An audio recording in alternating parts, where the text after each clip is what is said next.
உங்க ரட்சிப்பு உங்களுக்குள்ளேயே இருக்குது அப்படின்னா, உங்களுடைய சுவிசேஷம் உங்களுக்குள்ளேயே இருக்குதுன்னா, பல ஆண்டுகளாய் நீங்கள் வேலை செய்கிற இடத்துல ஒரு ஆத்மாவை கூட தேவன் அண்டை உங்களால திருப்ப முடியல அப்படின்னா, பயன்படாத ஒரு சாவியை உங்க பாக்கெட்ல இன்னும் வச்சிட்டு இருக்கிறீங்க. அதுதான் பரலோகத்தின் சாவி. கிறிஸ்தவனுடைய ஜெபம் எப்படி இருக்க கூடாது தெரியுமா?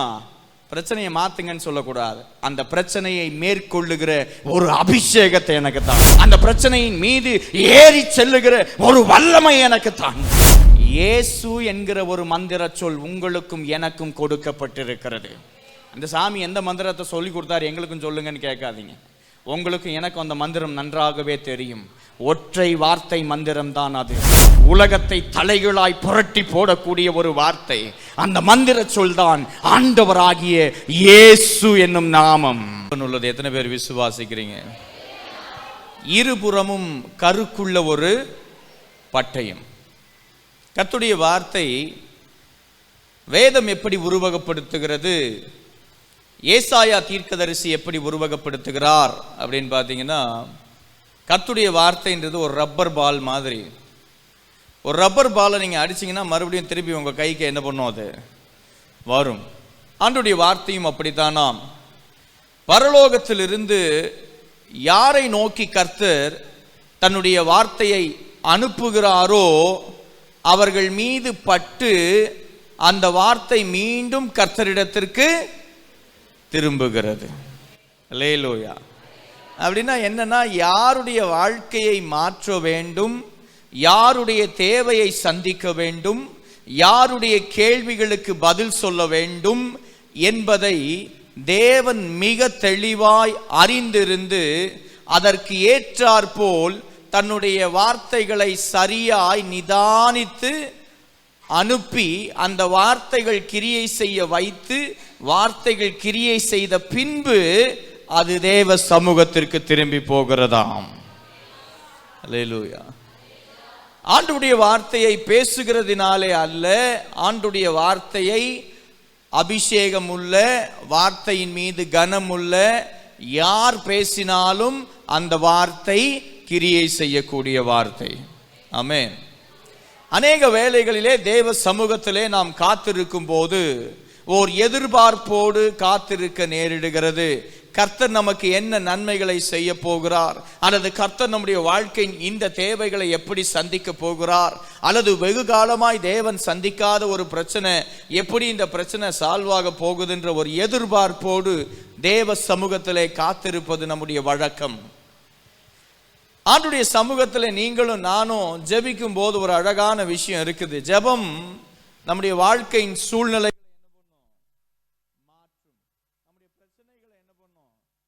மாற்றும். அல்லேலூயா. ஆனா ஜெபம் பண்ணி எல்லா பிரச்சனையும் மாறிடுச்சா அப்படின்னு கேட்டா இல்ல, இல்லையா? ஜெபம் பண்ணி எல்லா பிரச்சனையும் மாறிடுச்சா அப்படின்னு கேட்டோம்னா எல்லா பிரச்சனையும் மாறல. ஆனா கர்த்தர் நம்முடைய ஜெபத்தை என்ன பண்றாரு? கேட்கிறார். பதில் கொடுக்கிற ஒரு தேவனிடத்திலே நாம் ஜெபத்தை என்ன பண்றோம்? ஏறெடுக்கிறோம். தேவன் நமக்கு பதிலாய் வந்து நிற்கிறார். ஆனால் ஜெபிப்பதற்கு ஒரு அழகான ஒழுங்கு இருக்கிறது. சமீபத்திலே ஒரு புத்தகத்தை நான் வாசித்தேன். அந்த புத்தகத்தின் பெயர் adapted for life. Adapted for life அப்படின்ற ஒரு ஆங்கில புத்தகம். டாக்டர் மூர் அப்படின்னு ஒருத்தர் எழுதியிருப்பார். இந்த புத்தக ஆசிரியர் அவருடைய வாழ்க்கையிலே நடந்த ஒரு சம்பவத்தை சொல்லுகிறார். ஜெபத்திற்கு ஒரு நல்ல உதாரணமாய், உருவகமாய் அதை அவர் சொல்லுகிறார். ஏன் நான் தேவ சமூகத்திலே ஜெபிக்கிறேன், ஜெபம் எனக்கு எந்த உணர்வை ஏற்படுத்தி கொடுக்கிறது, தேவ சமூகத்திலே நாம் விண்ணப்பத்தை வைக்கும் போது என்ன நிகழ்கிறது? இப்ப நீங்க சொன்ன மாதிரி எல்லா ஜெபத்துக்கும் ஆண்டவர் பதில் கொடுத்துறாரானா என்ன பண்றது இல்லை. சில ஜெபங்களுக்கு நமக்கு என்ன பண்றது இல்லை, பதில் கிடைப்பதில்லை, பதில் தாமதிக்கிறது. கர்த்தர் கொடுப்பார், ஆனால் அவர் கொடுக்கிற நேரம் எது என்பது நமக்கு தெரியாது. அந்த நேரம் வரும் வரை விசுவாசத்தோடு நாம் காத்திருக்க வேண்டும் என்கிற ஒரு ஒழுங்கை கற்றுக்கொண்டிருக்கிறோம். அல்லேலூயா, அல்லேலூயா. அப்ப ஆண்டவருடைய சமூகத்திலே நாம் ஜெபிக்கும் போது தேவ சமூகத்திலே நாம் ஜெபிக்கும் போது என்ன நிகழுகிறது என்று சொல்லி இந்த மனிதன் தன்னுடைய வாழ்க்கையிலே நடந்த ஒரு அனுபவத்தை அந்த புத்தகத்திலே பகிர்ந்து கொள்ளுகிறார். என்ன அனுபவம் அப்படின்னா, இந்த அநாத ஆசிரமம் இருக்கு பாருங்க, சிறு பிள்ளைகளை வைத்திருக்கக்கூடிய அநாதை ஆசிரமம், பெற்றோர் ஆதரவு அற்றோர் அந்த மாதிரி எல்லோரையும் இழந்த பிள்ளைகளை அந்த ஆசிரமத்தில் என்ன பண்ணுவாங்க, சேர்த்து கொள்ளுவார்கள். அநேக கை குழந்தைகளை, வெளிநாட்டில் இருக்கக்கூடிய ஒரு ஆசிரமம், கை குழந்தைகளை என்ன பண்ணுவாங்க, கொண்டுட்டு போய் போட்டுட்டு வந்துடுவாங்க. தவறாகவோ வேற எப்படியோ பிறந்த குழந்தைகள் அந்த ஆசிரமத்திலே தன் பெற்றோர் யாரு, தன்னை பெத்தது யாருன்னு தெரியாம வளரக்கூடிய பிள்ளைகள். அப்படி ஒரு பிள்ளையை தத்தெடுப்பதற்காக இவர் ஆசிரமத்திற்கு கடந்து போயிருக்கிறார். அப்படி போகும்போது கை குழந்தைகள் வைத்திருக்கக்கூடிய இடம் எது என்று கேட்டு அந்த ஃப்ளோர்ல போய் நின்று கதவை திறந்து காமிக்கிறாங்க. இங்க தான் குழந்தைகள் இருக்கு, எல்லாம் தொட்டிலா இருக்குது அந்த ரூம்ல, அந்த தொட்டில் ஃபுல்லா குழந்தைகளா இருக்குது. அந்த ரூம் அவங்க திறந்து காமிக்கும் போது இவர் உள்ள போய் பார்க்கும்போது இவருக்கு ஒரு பெரிய ஆச்சரியம். என்ன ஆச்சரியம் அப்படின்னா, அங்கே இருந்த குழந்தைகள்ல ஒரு குழந்தை கூட என்ன பண்ணலையா, அழாம அமைதியா உட்கார்ந்துட்டு இருந்துச்சா. அல்லேலூயா. ஒரு குழந்தை கூட அழாம அமைதியா இருந்துச்சான். இவருக்கு ஆச்சரியம் என்ன அப்படின்னா, ஒரு குழந்தை இருந்துச்சுனாலே வீடு என்ன ஆயிரும், 2 ஆயிரும் இல்லையா. ஒரு குழந்தைய வச்சு சமாளிக்கிறதே நமக்கு பெரிய போராட்டமா இருக்கும். அதை புரிய வைக்கிறதுக்கு அதோட போராடி பெரும்பாலும் நம்ம தான் தோத்து போவோம் இல்லையா. அது ஜெயிச்சிடும். அது என்ன வேணும்னு கேட்டதோ கடைசியில் பெற்றவங்க காம்ப்ரமைஸ் ஆகி அதை வாங்கி கொடுக்காம இருக்க மாட்டோம். சரி போ, இதுதான் உனக்கு கடைசி அப்படின்ட்டு பல முறை என்ன பண்ணுவோம், திருப்பி சொல்லிக்கிட்டே இருப்போம். சரி சரி விடு, அடுத்த வாட்டி பார்த்துக்கலான்ற மாதிரி அந்த பிள்ளை என்ன பண்ணிட்டு போயிடும் மறுபடியும் வந்து ஃபர்ஸ்ட்லேருந்து ஆரம்பிக்கும். குழந்தைங்களுக்குன்னு ஒரு மனோதத்துவம் இருக்கிறது சரியா. சிறு பிள்ளைகளுக்குன்னு சொல்லி ஒரு மனோ தத்துவம் இருக்கிறது. என்ன மனோ தத்துவம் அப்படின்னா, அழுதா நமக்கு தேவையான விஷயம் என்ன பண்ணும், நமக்கு கிடைக்கும்ன்றது அதுக்கு நல்லா தெரியும்.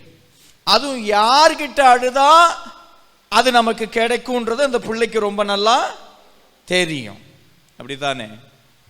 நான் அழுதால் எனக்கு தேவையானதை அது சாதிச்சுக்கும். நல்லா கவனிங்க, பெத்தவங்களுக்கு ஒரு சைக்காலஜி இருக்கு. இந்த பெற்றோர்கிட்ட போனோன்னா ஒரு குழந்தை ஓடி ஆடி விளையாண்டு இருக்கும், தவன் கீழே விழுந்துரும்.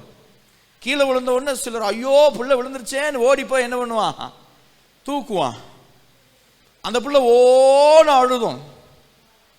ஆனால் சிலர் சொல்லுவான் கண்டுக்காம விட்டுருங்க அப்படின்ட்டு திரும்பிப்பாங்க. அதை நாங்கள் பார்க்காத மாதிரி. அந்த குழந்தை எந்திரிச்சு சுத்தி முத்து பார்க்கும். ஒருத்தனும் நம்மளை பார்க்கல, அட பாவிகளா ஒருத்தனுமா பார்க்கலன்ட்டு அது சாதாரணமாக தொடச்சிட்டு போயிட்டே இருக்கும். ரைட். அதுதான் சிறு பிள்ளைகளுடைய மனோதத்துவம் சரியா. உளவியல் ரீதியா இது உண்மை என்பது நமக்கு தெரியும். ஆனால் கேள்வி என்ன தெரியுமா, இந்த நபர் அந்த ஆசிரமத்திற்குள்ளே போகும்போது அங்கே தொட்டிலே வைக்கப்பட்ட அத்தனை குழந்தைகளிலும் ஒரு குழந்தை கூட அழாமல் இருந்திருந்தான். என்ன ஒரு டிசிப்ளின் சொல்லி பாராட்டக்கூடாது. குழந்தைன்னா என்ன பண்ணிட்டு தான் இருக்கணும், அழணும். ரைட். அமைதியாக இருந்துச்சுன்னா அதையும் கம்ப்ளைண்ட் பண்ணும், என்ன ஒன்றுமே பண்ணாமல் அமைதியாக இருக்குது எப்போ பார்த்தாலும் அப்படின்ட்டு. அது சேட்டை பண்ணுச்சுன்னா எப்போ பார்த்தாலும் சேட்டை பண்ணிக்கிட்டே இருக்குது, ஏதாவது டாக்டர் கிட்ட கூட்டிகிட்டு போனோம் அப்படின்னு. ஆனால் நல்லா கவனிங்க, குழந்தைகள் எப்படியுமே ஆக்டிவாக தான் இருப்பாங்க.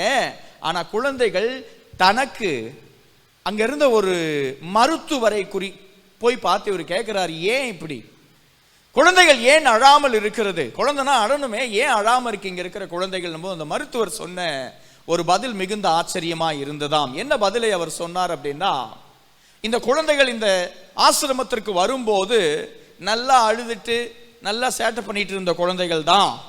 ஆனால் இப்போ என்ன பண்றது இல்லை, அது அழறது இல்லை. பொதுவாக குழந்தைகள் எதற்காக அழும், பசி எடுக்குது, இல்லை ஏதாவது ட்ரெஸ்ஸை மாற்றணும், ஈரம் பண்ணிருச்சு அப்படின்னா என்ன பண்ணும், அழும். அழுதா ஒன்று அம்மாவோ அப்பாவோ என்ன பண்ணுவாங்க, வருவாங்கன்னு அந்த குழந்தைக்கு ரொம்ப நல்லா தெரியும். அந்த மருத்துவர் சொன்ன பதில் என்ன தெரியுமா? தனக்கு ஒரு தேவை இருக்கிறது என்று தெரிந்து அந்த தேவைக்கு நான் அழுதால் அந்த தேவையை சந்திக்கக்கூடிய ஒருவர் வருவார் என்கிற நிச்சயம் இருந்தால்தான் குழந்தைகள் அழுமாம். சரியா? ஆனா இந்த ஆசிரமத்தில் அப்படி கிடையாது. டைமுக்கு சாப்பாடு, டைமுக்கு பேம்பர்ஸை மாற்றி விடுவோம், அவ்வளோதான். அதுக்கப்புறம் குழந்தை அழுதாலும் ஒன்று தான். ஏன்னா எல்லாரும் என்ன பண்ண மாட்டாங்க, கூப்பிட்ட வேலைக்கு அத்தனை பேரையும் பராமரிக்க வர மாட்டாங்க.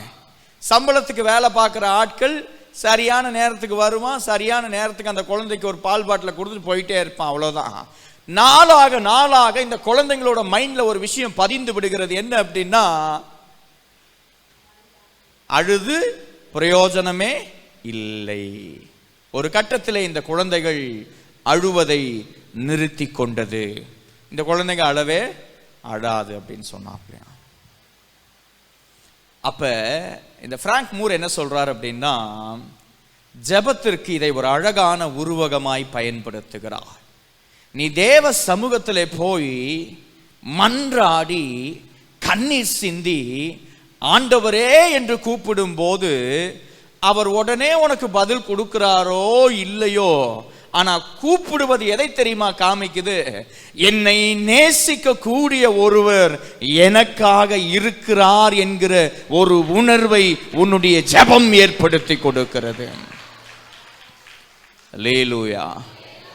ஒன்றும் இல்லை, பிள்ளைங்க ஏதாவது பண்ணிட்டோம் அப்படின்னா அது யாரையாவது தேடணும்னா நம்பகமான ஒரு ஆளை தேடும். யார்? எங்கள் அப்பா இங்கே இருக்கிறாரா, இல்லை எங்கள் அம்மா இங்கே இருக்கிறாங்களா, இல்லை நமக்கு பிரியமான யாராவது இங்கே இருக்கிறாங்களான்னு பார்த்து அவங்க கிட்ட ஓடும் அந்த பிள்ளை. அதே தான் ஜெபம், வேற ஒன்றும் இல்லை.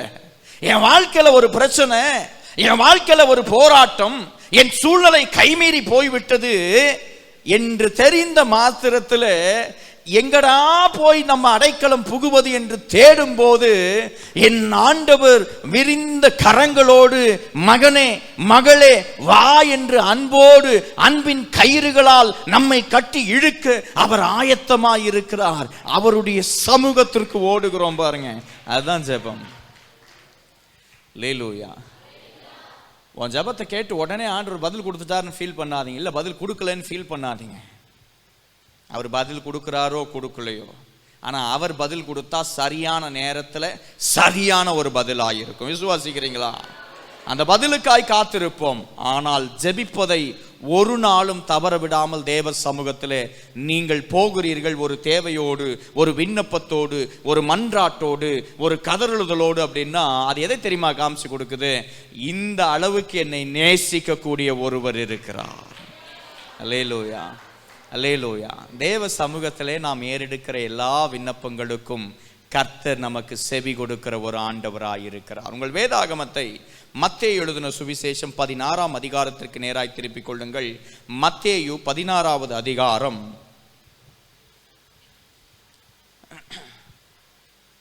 19வது வசனத்தை வாசிங்கள். மத்தேயு 16ஆம் அதிகாரம். பரலோக ராஜ்யத்தின் திறவுகோல்களை நான் உனக்கு தருவேன்,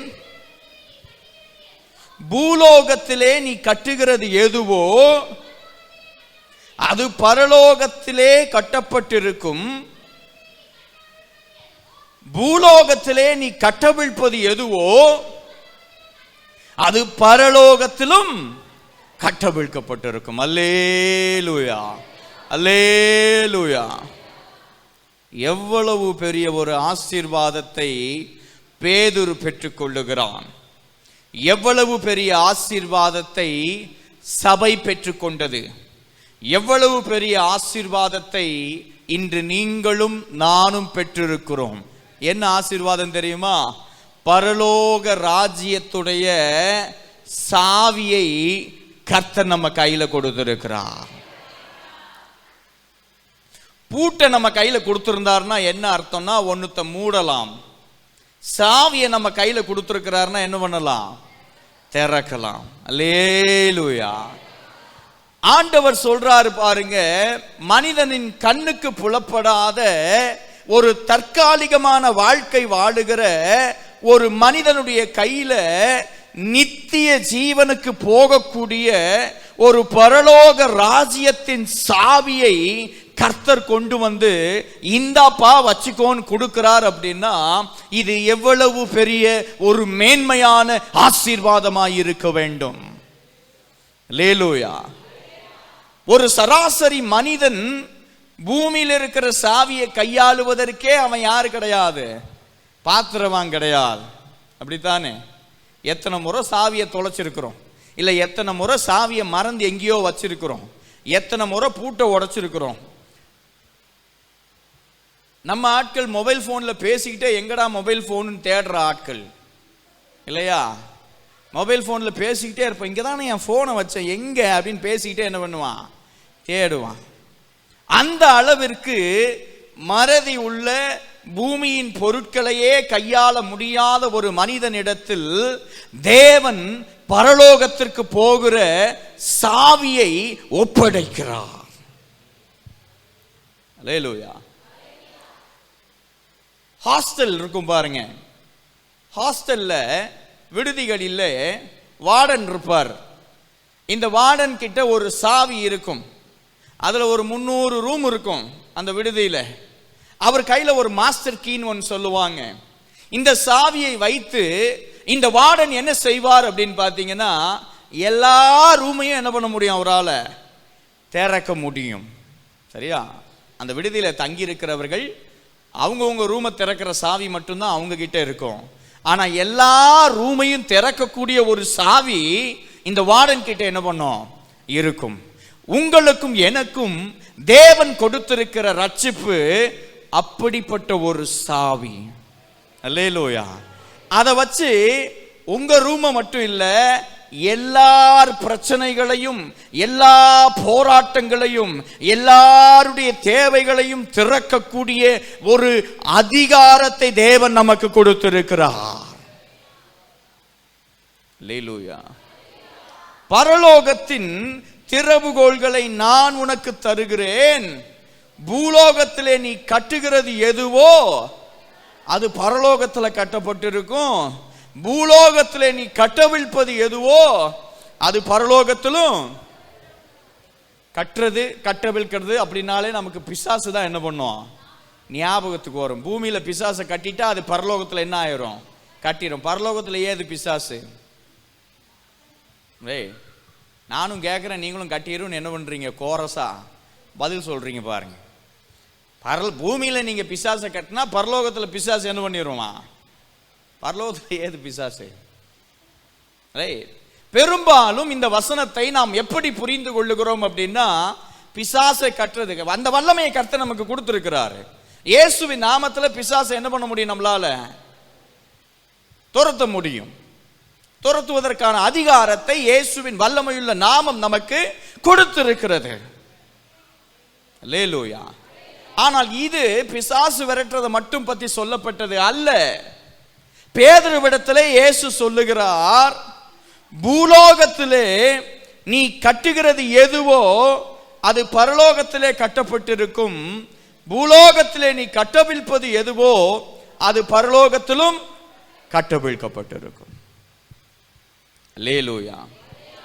பூமியில நீ என்ன பண்ணாலும் பரலோகம் அதை ஆமோதிக்கும்.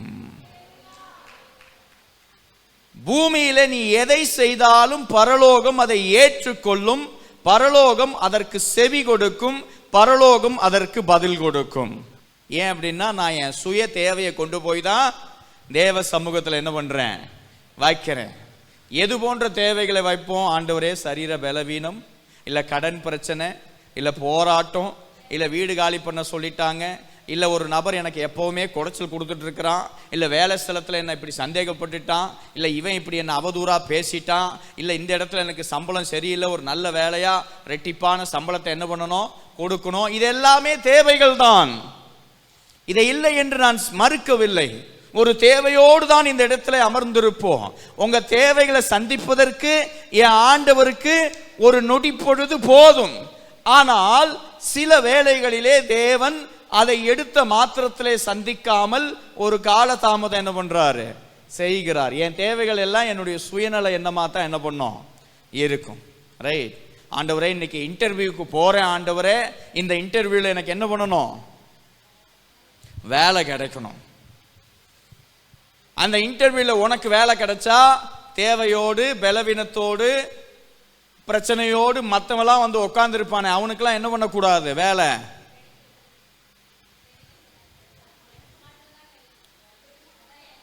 கிடைக்க. நான் ஏன் சொல்றேன் தெரியுமா? ஏன் நம்முடைய ஜெபங்கள் பெரும்பாலும் சுயநலத்தை மையமாய், நான் யாருடைய குடும்பத்தையும் கெடுக்கல, யாரும் எப்படி இது பண்ணக்கூடாதுன்னு நான் நினைக்கல, அப்படி பண்ணக்கூடாதுன்னு நான் யோசிக்கல. ஆனா எனக்கு வேலை கிடைக்கணும், அவ்வளவுதான். உனக்கு வேலை கிடைச்சாதான். ஆனா நான் என்னதுல இருந்து யோசிக்க மாட்டேன், இன்னொருத்தன் ஸ்தானத்துல நின்று யோசிக்க மாட்டேன். என்னைக்காவது ஜெபம் பண்ணி இருக்கிறீங்களா, ஆண்டவரே அவர்களுடைய தேவையை சந்திங்க, எனக்கு கிடைக்கலனா கூட பரவாயில்லை அப்படின்ட்டு. எனக்கு ஒரு ஆச்சரியம், ஒரு வேதாகம கல்லூரி மாணவனுக்கு நான் ஃபீஸ் கட்டுறதுக்காக ஒரு ஆயத்தத்தை ஏற்படுத்தி வச்சேன். ஒரு ஸ்பான்சர் ஒருத்தருங்க வந்தாங்க, ஏதாவது வேதாகம கல்லூரி மாணவர்களுக்கு ஃபீஸ் கட்டணும்னா சொல்லுங்க பாஸ்டர் அப்படின்ட்டு. நான் எனக்கு தெரிஞ்ச ஒரு மாணவனை கூப்பிட்டு அவனுக்கு ஃபீஸ் கட்டலாம் அப்படின்னு சொல்லிட்டு, ஏன்னா கொஞ்சம் ஃபேமிலியில் கொஞ்சம் பலவீனம் இருக்கிறது, அவனுடைய குடும்பம் கொஞ்சம் ஏழ்மையான குடும்பம். சரி, அந்த மாணவனுக்கு நம்ம என்ன பண்ணலாம், ஃபீஸ் கட்டலாம் அப்படின்னு சொல்லி நான் யோசிச்சு அந்த மாணவனை என்ன பண்ணுறேன், கூப்பிட்டு அவன்கிட்ட பேசுகிறேன். உன்னை பற்றி சொல்லியிருக்கிறேன், உனக்கு அடுத்த மாதத்துலேருந்து ரெகுலராக மந்த்லி ஃபீஸ் என்ன பண்ணிடுவாங்க ஒருத்தங்க, அவர் யாருன்னு கூட எனக்கு தெரியாது, என்கிட்ட கேட்டாங்கன்னு நான் அந்த மாணவரை என்ன பண்ணுறேன்னா, அந்த மாணவர் எனக்கு நல்லா தெரியும், ஏன்னா என் பைபிள் காலேஜில் ஸ்டூடெண்ட்டாக இருக்கிறார். பட் அந்த மாணவர் ஒரு விஷயம் சொன்னார், பாஸ்டர் ஒன்று சொன்னால் தப்பாக எடுத்துக்க மாட்டீங்களே அப்படின்ட்டு. சொல்லுப்பா அப்படின்னு. ஏன் தேவையை விட ரொம்ப கஷ்டத்தில் இருக்கக்கூடிய என்னுடைய ஃபர்ஸ்ட் இயரில் ஒரு ஸ்டூடெண்ட் இருக்கிறார் பாஸ்டர், அவர் எங்கள் ஊர் தான், ஆனால் ரொம்ப கஷ்டத்தில் இருக்கிறார், அவங்க அம்மா அப்பா ரொம்ப கஷ்டப்படுறாங்க, நீங்கள் அவருக்கு ஃபீஸ் கட்டினீங்கன்னா இன்னும் நல்லாயிருக்கும் பாஸ்டர், அதனால் இந்த ஃபீஸை எனக்கு கட்ட வேண்டாம், அவருக்கு கட்டுங்க அப்படின்னு சொல்லிட்டு போனாப்புல. அல்லேலூயா. ஆச்சரியமாக இருந்துச்சு அந்த விஷயத்தை கேட்கும்போது. கண்டிப்பாக அதை நான் பண்ணுறோம். ஆச்சரியமாக இருந்துச்சு அவர் சொல்கிறத கேட்கும்போது.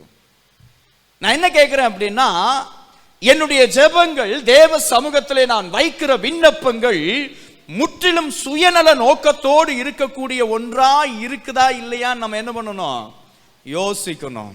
ரைட். தேவைகள்லாம் என்ன, ஆண்டவரே இந்த பாடுகளை என்னை விட்டு எடுத்து போட்டுருங்க ஆண்டவரே அப்படின்னா, தேவன் வந்து சில சூழ்நிலைகளில் நம்ம வாழ்க்கையில் அதை அனுமதிக்கிறார்னா, ஒன்று நம்ம பக்குவப்படணும், இல்லை நம்மளால மற்றவங்க பக்குவப்படணும். ஏதோ ஒரு பெரிய திட்டத்தோடு தேவன் அந்த பிரச்சனை என்ன பண்றார், நமக்கு அனுமதிக்கிறார். வேடிக்கை என்னன்னா, நம்மள மாத்திரத்துக்கு தான் ஆண்டவர் அந்த பிரச்சனையை வச்சிருக்கிறாரு. ஆனா தேவ சமூகத்தில் ஆண்டவரே அந்த பிரச்சனையை மாத்துங்கன்னு கேட்கிறோம் பாருங்க, அது முரண்பாடா இருக்காதா, வேடிக்கையா இருக்காதா? கிறிஸ்தவனுடைய ஜெபம் எப்படி இருக்கக்கூடாது தெரியுமா? பிரச்சனையை மாத்துங்கன்னு சொல்லக்கூடாது, அந்த பிரச்சனையை மேற்கொள்ளுகிற ஒரு அபிஷேகத்தை எனக்கு தாங்க, அந்த பிரச்சனையின் மீது ஏறி செல்லுகிற ஒரு வல்லமை எனக்கு தாங்க. அல்லேலூயா. கரங்களை தட்டி கர்த்தருடைய நாமத்தை மகிமைப்படுத்துவோமே. அல்லேலூயா. When you pray in the presence of God, தேவ சமூகத்திலே போய் நின்று நீ ஜெபிக்கும் போது ஆண்டவர் அந்த அதிகாரத்தை நமக்கு கொடுத்திருக்கிறாரு. பரலோக ராஜ்யத்தின் திறவுகோள்களை நம்ம கையில் என்ன பண்ணியிருக்கிறார், ஆண்டவர் கொடுத்திருக்கிறாரு. அந்த சாவியை வச்சு உன் பிரச்சனைய மட்டும் இல்லை, எல்லார் பிரச்சனையும் உன்னால என்ன பண்ண முடியும்னு சொல்றாரு, திறக்க முடியும் சொல்றாரு.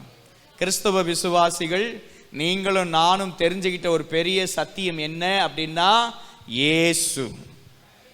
அல்லேலூயா. இயேசு ஒரு அழகான மந்திர சொல். இயேசு. ஒரு மடத்துல ஒரு பெரிய மடாதிபதி ஒருத்தர் இருந்தார், நல்ல மூத்தவர், வயசானவர். அடுத்தது யாரு அந்த பொறுப்புக்கு வர்றதுன்னு ஒரு பெரிய காம்படிஷன். சரியா? அந்த பொறுப்புக்கு யாரா அடுத்தது வர்றதுன்னு பெரிய காம்படிஷன். சீடர்கள் நிறைய பேர் இருக்கிறாங்க அவருக்கு. அடுத்து யார் அந்த பொறுப்புக்கு வரணும் அப்படிங்கிறத அவர் தான் தேர்ந்தெடுக்கணும். சீனியாரிட்டியில பெரிய பெரிய ஆட்கள்லாம் இருக்கிறாங்க. அன்னைக்கு பார்த்து ஒருத்தன் மடத்துல வந்து சேர்றான், ஒரு வாலிப பையன். ஐயா நானும் சேர போறேன்ட்டு.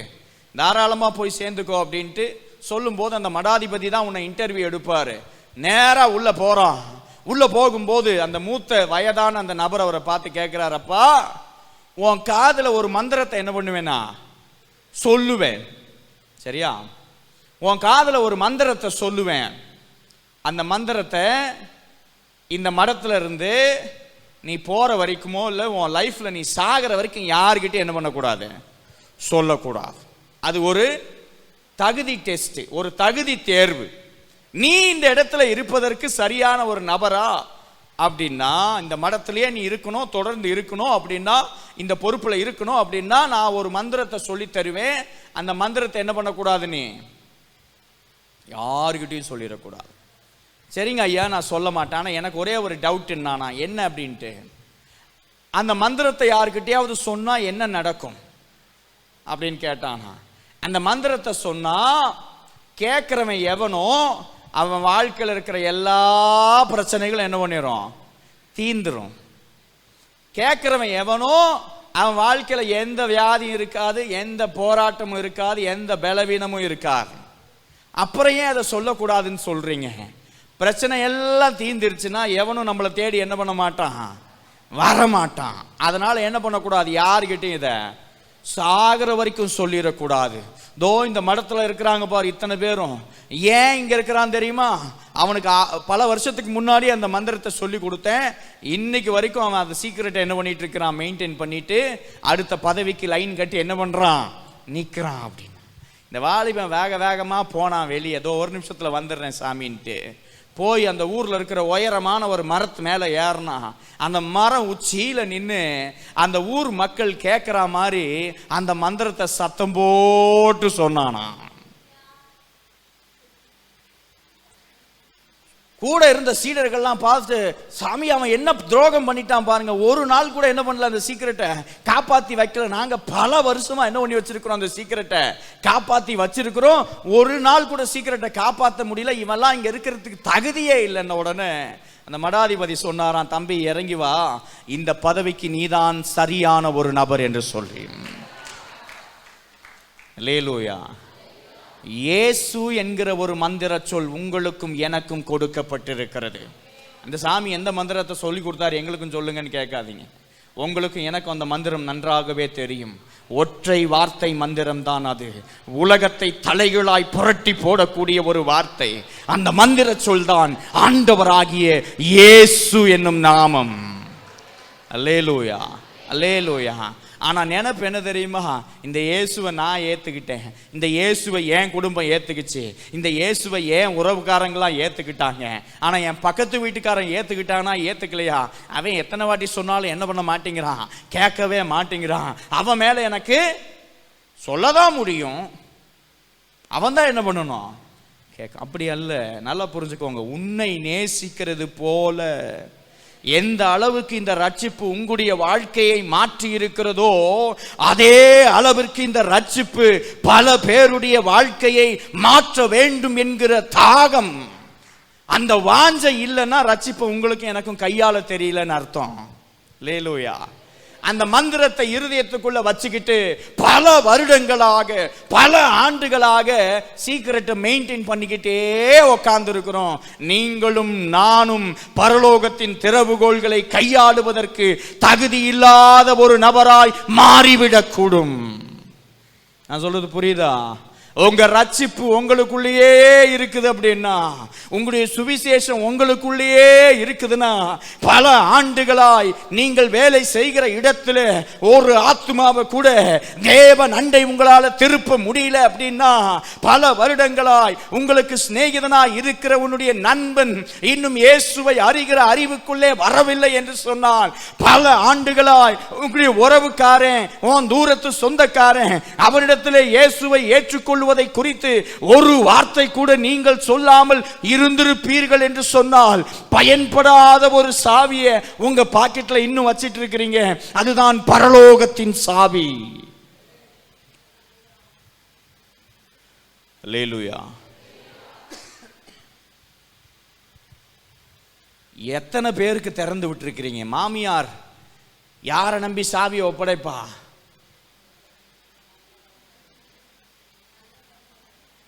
நல்ல மருமகள் இல்லையா? அந்த நல்ல மருமகளை கண்டுபிடிக்கிறது சாதாரண ஒரு விஷயம் இல்லை. இது பல ஆண்டுகள் என்ன ஆகும். ஒன்று நல்ல மருமகளாக இருந்தாலுமே அது நல்ல மருமகள் ஒத்துக்கிற புரிதல் மாமியாருக்கு வரணும். இல்லை மாமியாரை புரிஞ்சுக்கிற புரிதல் மருமகளுக்கு என்ன பண்ணணும், வரணும். நேற்றைய மருமகள்கள் தான் இன்னைக்கு மாமியார்கள். சரியா? அதனால் நம்ம என்ன பண்ணுறதில்ல. நான் ஏன் அதை சொல்கிறேன் அப்படின்னா, எங்கேயாவது ஊருக்கு போகிறோன்னா கொத்து சாவியை எடுத்து வீட்டு சாவியை யார்கிட்ட கொடுத்துட்டு போவோம்? வீட்டில் இருக்க எல்லாருமே போகிறோம். பக்கத்து வீட்டுக்காரன் கொடுத்துட்டு போவோமா? கொடுக்க மாட்டீங்க. ஏன்? உங்கள் வீட்டு பக்கத்து வீட்டில் இருக்கிறவங்களாம் நல்லவங்க இல்லை. அவங்களுக்கெல்லாம் சுவிசேஷம் சொல்லி ரட்சிப்புகள் நடத்தி ஆண்டவருக்குள்ளே கொண்டு வந்துருந்துன்னா நம்பி சாவியை கொடுத்துட்டு போயிருக்கலாமா இல்லையா? சாவியை யாருக்கிட்ட கொடுத்துட்டு போவோம்? யார் நம்பிக்கைக்கு பாத்திரவான்களாக இருக்கிறார்களோ. சிலர் வீட்டில் கொடுத்துட்டு போவாங்க, பக்கத்து வீட்டில் கொடுத்துட்டு போவாங்க. ஏன் அப்படின்னா, திடீர்னு போவோம், கேஸ் சிலிண்டர் வரும், திடீர்னு கரண்ட் பில் எழுத வருவாங்க, யாராவது தேவைப்படும், நம்ம ஊருக்கு போயிட்டு ரொம்ப நாள் கழித்து வரப்போகிறோம், ஏதாவது ஒரு ஆத்திர அவசரத்துக்கு இங்கே யாருக்கிட்டையாவது சாவி என்ன பண்ணிட்டோம் இருக்கட்டும், யாருக்கிட்டையாவது கொடுத்துட்டு போகணும். யாரை நம்பி ஒப்படைப்பீர்கள்? யார் என்னுடைய நம்பிக்கைக்கு பாத்திரவான்களாக இருக்கிறார்களோ அவங்க கீழே தான் என்ன பண்ணுவோம், அதை ஆண்டவர் பண்ணுவோம். கரெக்டா? யார் நம் நம்பிக்கைக்கு பாத்திரவான்களாக இருக்கிறார்களோ அவர்கள் கையில தான் சாவியை ஒப்படைப்போம். இயேசு சாவியை யார்கிட்ட ஆண்டவர் பண்றாரு? பேதுருவிடத்திலே ஒப்படைக்கிறார். பரலோகத்தின் திறவுகோல்களை நான் உனக்கு தருகிறேன், இந்தப்பா சாவி அப்படின்ட்டு. ஏன் தெரியுமா? இந்த பரலோக ராஜ்யத்தின் சாவியை நீங்க வாங்கி வச்சுக்கிட்டீங்கன்னா, அதை வாங்கி வச்சுக்கிறதுக்கு ஒரு அழகான தகுதி இருக்கிறது. சற்று முன்பாக வாசியுங்கள், 13ஆம் வசனத்திலிருந்து வாசிங்க.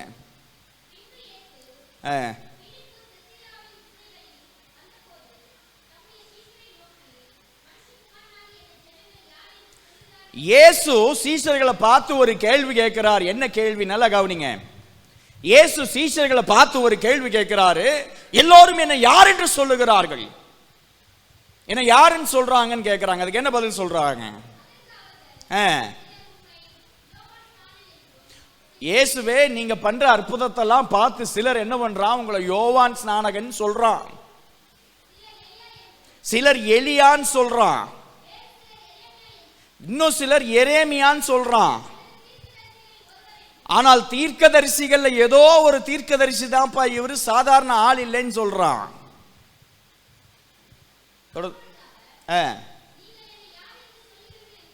சீஷர்களை பார்த்து கேட்கிறாரு. நல்லா கவனிங்க, பேதுருவை பார்த்து கேட்கல, மொத்த சீஷர்கள் கூட்டத்தையும் பார்த்து கேட்கிறார். அதுல ஒருத்தர் தான் யாரு? பேதுரு. சீஷர்கள் எல்லாரையும் பார்த்து கேட்கிறார், நீங்கள் என்னை யார் என்று சொல்லுகிறீர்கள்? அதுக்கு பேதுரு என்ன சொல்றான்?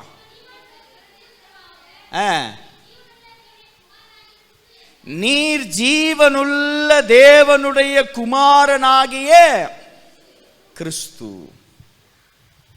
நீர் ஜீவனுள்ள தேவனுடைய குமாரனாகிய கிறிஸ்து. உடனே இயேசு அவனை பார்த்து என்ன சொல்றாரு? நீ பாக்கியவான், மாம்சமும் இரத்தமும் இதை உனக்கு வெளிப்படுத்தவில்லை, பரலோகத்தில் இருக்கிற என்னுடைய பிதா இதை உனக்கு வெளிப்படுத்தினார். ஒரு அல்லேலூயா சொல்லுங்களேன். சிம்பிளா சொல்றேன், மக்கள் என்ன யாருன்னு சொல்றாங்கன்னு கேட்கிறாரு. நீர் பெரிய தீர்க்கதரிசின்னு சொல்றாங்க. நீங்க என்ன யாருன்னு நினைக்கிறீங்க? தான் கூடவே இருந்த தன்னுடைய சீஷர்களை பார்த்து கேட்கிறார், நீங்க என்ன யாருன்னு சொல்றீங்க? சீஷர்கள் யாரும் என்ன சொல்றதுன்னு தெரியல. ஆனா ஒருத்தன் முன்னாடி வந்து சொல்றான், நீர் மனிதன் அல்ல, நீர் ஜீவனுள்ள தேவனுடைய குமாரன் ஆகிய கிறிஸ்து. இந்த சாவி வச்சுக்கோ. அல்லேலூயா. எவன் ஒருவனுக்கு இந்த வெளிப்பாடு பூரணப்படுகிறதோ, நல்லா கவனிக்கணும், நீங்க இயேசுவை எப்படி பார்க்கிறீர்களோ, எவன் ஒருவன் இந்த வெளிப்பாட்டிலே பூரணப்பட்டவனாய் நிற்கிறானோ அவன் கிட்டதான் ஆண்டவர் அந்த சாவியை கொடுக்கிறார்.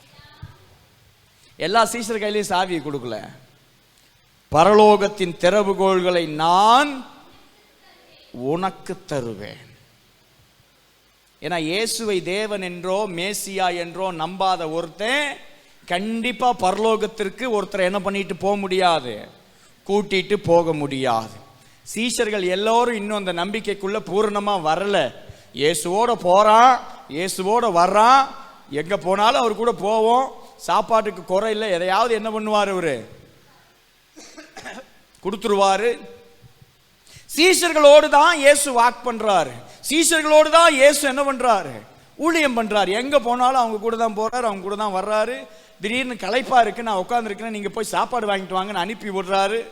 இயேசு ஒரு இடத்துல களைப்புல உட்கார்றாரு, அவருக்கும் பசி எடுக்குது, அவரும் சாப்பிட்றாரு, அவரும் தண்ணி குடிக்கிறாரு, அவருக்கும் தாகம் எடுக்குது. அப்படியே தான் கூட இயேசு இருந்து கொண்டே இருக்கும் போது என்ன நடக்குது? அவங்க கூடவே இயேசு இருக்கிறாரு. சீஷர்களை பார்த்து கேட்கிறாரு, என்னை யார் என்று சொல்லுகிறீர்கள்? நீங்க யாரு? எங்க கூட்டத்துடைய தலைவர், எங்க ஸ்தாபனத்துடைய தலைவர், நீங்க ஸ்தாபனத்தோட ஹெட் அப்படின்னு என்ன பண்றாங்க, பெரிய பெரிய பதவியெல்லாம் சொல்றாங்க. ஆனா எவனும் என்ன சொல்லல, இயேசுவை மேசியா என்று சொல்லவில்லை. இயேசுவை ஜீவனுள்ள தேவனுடைய குமாரன் ஆகிய கிறிஸ்து என்று சொல்லவில்லை. பரலோகத்தின் வெளிப்பாட்டை அவர்கள் பெற்றுக்கொள்ளவில்லை. அப்ப இயேசு சொல்றாரு, மாம்சமோ ரத்தமோ இதை உங்களுக்கு என்ன பண்ணல, வெளிப்படுத்தல. ஏன்னா மாம்சத்தினாலோ ரத்தத்தினாலோ இந்த அறிவு சாத்தியமில்லை. அல்லேலூயா. நீங்க நினைக்கிறீங்களா இயேசுவை தேவன் என்று நீங்க நம்பினதால இன்னைக்கு ரட்சிக்கப்பட்டிருக்கோம்? ரட்சிக்கப்பட்டிருக்குமா இல்லையா? ரட்சிக்கப்பட்டவங்களாம் சத்தமா ஒரு அல்லேலூயா சொல்லுங்க பார்ப்போம். ஒரு மெய்யான ரட்சிப்புக்குள்ள நம்ம இன்னைக்கு வந்திருக்கிறோம். அப்படின்னா என்ன அர்த்தம்னா, இயேசுவை ஜீவனுள்ள தேவனுடைய குமாரனாகிய கிறிஸ்து என்று ஏற்றுக்கொண்டிருக்கிறோம். கரெக்டா? அவன்தான் அந்த சாவியை பயன்படுத்த முடியும். ஏன்னா அந்த சாவியை இயேசு அவனுக்கு திறந்து விட்டுருக்கிறாரு, அந்த சாவியை அவன்கிட்ட கொடுத்துருக்கிறாரு. அவன் பல பேருக்கு என்ன பண்ண போறான், அந்த சாவியை திறந்து விட போறான். பரலோகத்துக்கு எத்தனை பேரை நீங்க கூட்டிட்டு போக போறீங்களோ அத்தனை பேரையும் கூட்டிட்டு போறதுக்கான வாய்ப்பு உங்க கையில் இருக்குது. உன்னை சுற்றி ஜனங்கள் வேதனையோடு இருக்கிறார்கள், உன்னை சுற்றி ஜனங்கள் எதிர்பார்ப்போடு இருக்கிறார்கள், உன்னை சுற்றி ஜனங்கள் பலவீனத்தோடும் வியாதிகளோடும் இருக்கிறார்கள். இன்னும் இயேசு என்கிற மெய் ஞானத்திற்குள்ளே வராத அநேகர் இருக்கிறார்கள். இன்னைக்கு ஒரு ஆறுதலான செய்தி உங்களுக்கு சொல்றதுக்காக நான் என்ன பண்ணல, வரல. It was not inspiration. ஆண்டவருடைய சமூகத்திலே நான் இதைத்தான் செய்தியாய் கொடுக்கிறதான் ஆண்டவர்கிட்ட உறுதிப்படுத்திட்டு தான் என்ன பண்ணியிருக்கிறேன், வந்திருக்கிறேன். கர்த்தர் சொல்ல வர ஒரு அழகான செய்தி இந்த சபைக்கு. இந்த சபை ஊழியம் செய்கிற ஒரு சபையாய் இன்னும் என்ன பண்ணணும், உருவெடுக்கணும். அல்லேலூயா, அல்லேலூயா. நல்ல ஜெபிக்கிற ஒரு சபை, நல்ல ஆராதனை, கர்த்தருடைய வார்த்தையின் மேல தாகமுள்ள ஒரு சபை. ஆனா ஒரே ஒரு வெளிப்பாடு தான், அவர் ஜீவனுள்ள தேவனுடைய குமாரனாகிய கிறிஸ்து. அவர் மனுஷன் கிடையாது, அவர் ஒரு தீர்க்கதரிசி கிடையாது, அவர் யோவான் சானகன் கிடையாது. யோவான் சானகன் சொல்லிட்டான், அவன் பாதரட்சியின் வார, அவரோட பாதரட்சியின் வாரை அவிர்ப்பதற்கு நான் யாரு கிடையாது, பாத்திரம் அல்ல. அவர் எலியாவும் கிடையாது, யோவான் ஸ்நானகனும் கிடையாது, எரேமியா தீர்க்கதரிசியும் கிடையாது, ஏசாயா தீர்க்கதரிசியும் கிடையாது. அவங்க எல்லாருக்கும் முந்தினவர், உலக தோற்றத்திற்கு முந்தினவர். அவரே ஆல்பா, அவரே ஒமேகா, அவரே முதல், அவரே முடிவு. அல்லேலூயா. இவ்வளவு பெரிய மந்திர சொல்லை, இவ்வளவு பெரிய சத்தியத்தை நீங்களும் நானும் பெற்றுக்கொண்டு ஆண்டவருடைய சாவியை நம்ம பாக்கெட்லயே வச்சுக்கிட்டு யாருக்குமே பயன்படுத்தாமல் இருப்போம் என்று சொன்னால் இது ஒரு பிரம்மாண்டமான அதிகாரம். ஆமென். சில இடத்துக்கெல்லாம் போய் நம்மளாம் ஜெபம் பண்ணும்போது மாணவர்கள் ஊழியத்துக்கு போயிட்டு வந்து என்கிட்ட கேட்பாங்க, பாஸ்டர் ஒரு வீட்டுக்கு போயிருந்தோம், அந்த வீட்டில் ஒரு அம்மா ரொம்ப நாளாக வியாதியாக இருக்கு, அந்த உறவுக்காரங்களாம் கூடி நின்று இருந்தாங்க, நான் ஜெபம் பண்ணி அந்த வியாதி அந்த இடத்துல மாற்றிருந்தேன் அப்படின்னா, ஆண்டவர் அந்த இடத்துல அவங்களுக்கு சுகம் கொடுத்துருந்தார் அப்படின்னா, அந்த வீட்டில் இருக்கிற எல்லாருமே என்ன பண்ணியிருப்பான், ரட்சிக்கப்பட்டிருப்பான். நானும் ஜெபம் பண்ணேன் பாஸ்டர், நல்ல பாரத்தோடு ஜெபம் பண்ணேன், ஆனால் என்ன ஆகலை, அங்கே சுகம் கிடைக்கல. இது என்னன்னு சொல்றது? ஆனா எனக்கு இன்னொரு கேள்வி இருக்கிறது. இயேசு யாருக்காவது ஜெபம் பண்ணிட்டு, யாராவது இப்போ உனக்கு சுகம் இல்லப்பா அப்புறம் வான்னு திருப்பி அனுப்பி இருக்கிறாரா? இல்ல உனக்காக நான் தொடர்ந்து ஜெபம் பண்ணிக்கிறேன் நீ போயிட்டு வான்னு அனுப்பி இருக்கிறாரா? இயேசு யாருக்காக ஜெபம் பண்ணாரோ, யாருடைய தலை மேல கை வச்சாரோ, யாருக்கு சுகம் கிடைக்கணும்னு அதிகாரம் கொடுத்தாரோ, அந்த அதிகாரம் இயேசுவின் வாழ்க்கையிலே பூரணமாய் செயல்பட்டது போல இன்னைக்கு கர்த்தருடைய மனிதர்களாய் அதே அதிகாரத்தை ஏன் என்னால செயல்படுத்த முடியவில்லை? அல்லேலூயா. நான் போறேன், நான் சிலருக்கு ஜெபம் பண்றேன், கர்த்தர் சுகம் கொடுக்கிறாரு. சிலருக்கு ஜெபம் பண்றேன், கர்த்தர் என்ன பண்றது இல்லை. ஆனா இயேசுவுக்கு ஒரு விஷயம் தெரியும். என்ன தெரியுமா? எவனும் தானா என்கிட்ட என்ன பண்ண மாட்டான், வரமாட்டான். நல்லா கவனிக்கணும். உங்களை தேடி வர்ற ஆட்கள் யாரும் தானாய் தற்செயலாய் உங்களை தேடி வருவதில்லை. பிதா என்ன பண்ணி விடுவாரு? தள்ளி விடுறாரு. அவன் திட்டத்துக்கு கூட வரலாம், நம்மளை திட்டத்துக்கு கூட என்ன பண்ணலாம், வரலாம். ஆனா திரும்பி போகும்போது இயேசுவை சுமந்து கொண்டு போவான். விசுவாசிக்கிறீங்களா? உங்ககிட்ட 10 நிமிஷம் ஒருத்தன் உட்கார்ந்து பேசுறான், இல்ல 1 மணி நேரம் உங்க கூட உட்கார்ந்து ஒருத்தன் வாகனத்திலே பயணம் செய்கிறான், முகம் தெரியாத ஒரு நபராய் இருப்பான் என்று சொன்னான். இயேசுவை குறித்து ஒரு வார்த்தை கூட சொல்லாமல் நீ அந்த வண்டியில இருந்து இறங்கினா உன் ரட்சிப்பு பூரணமான ரட்சிப்பு இல்லை.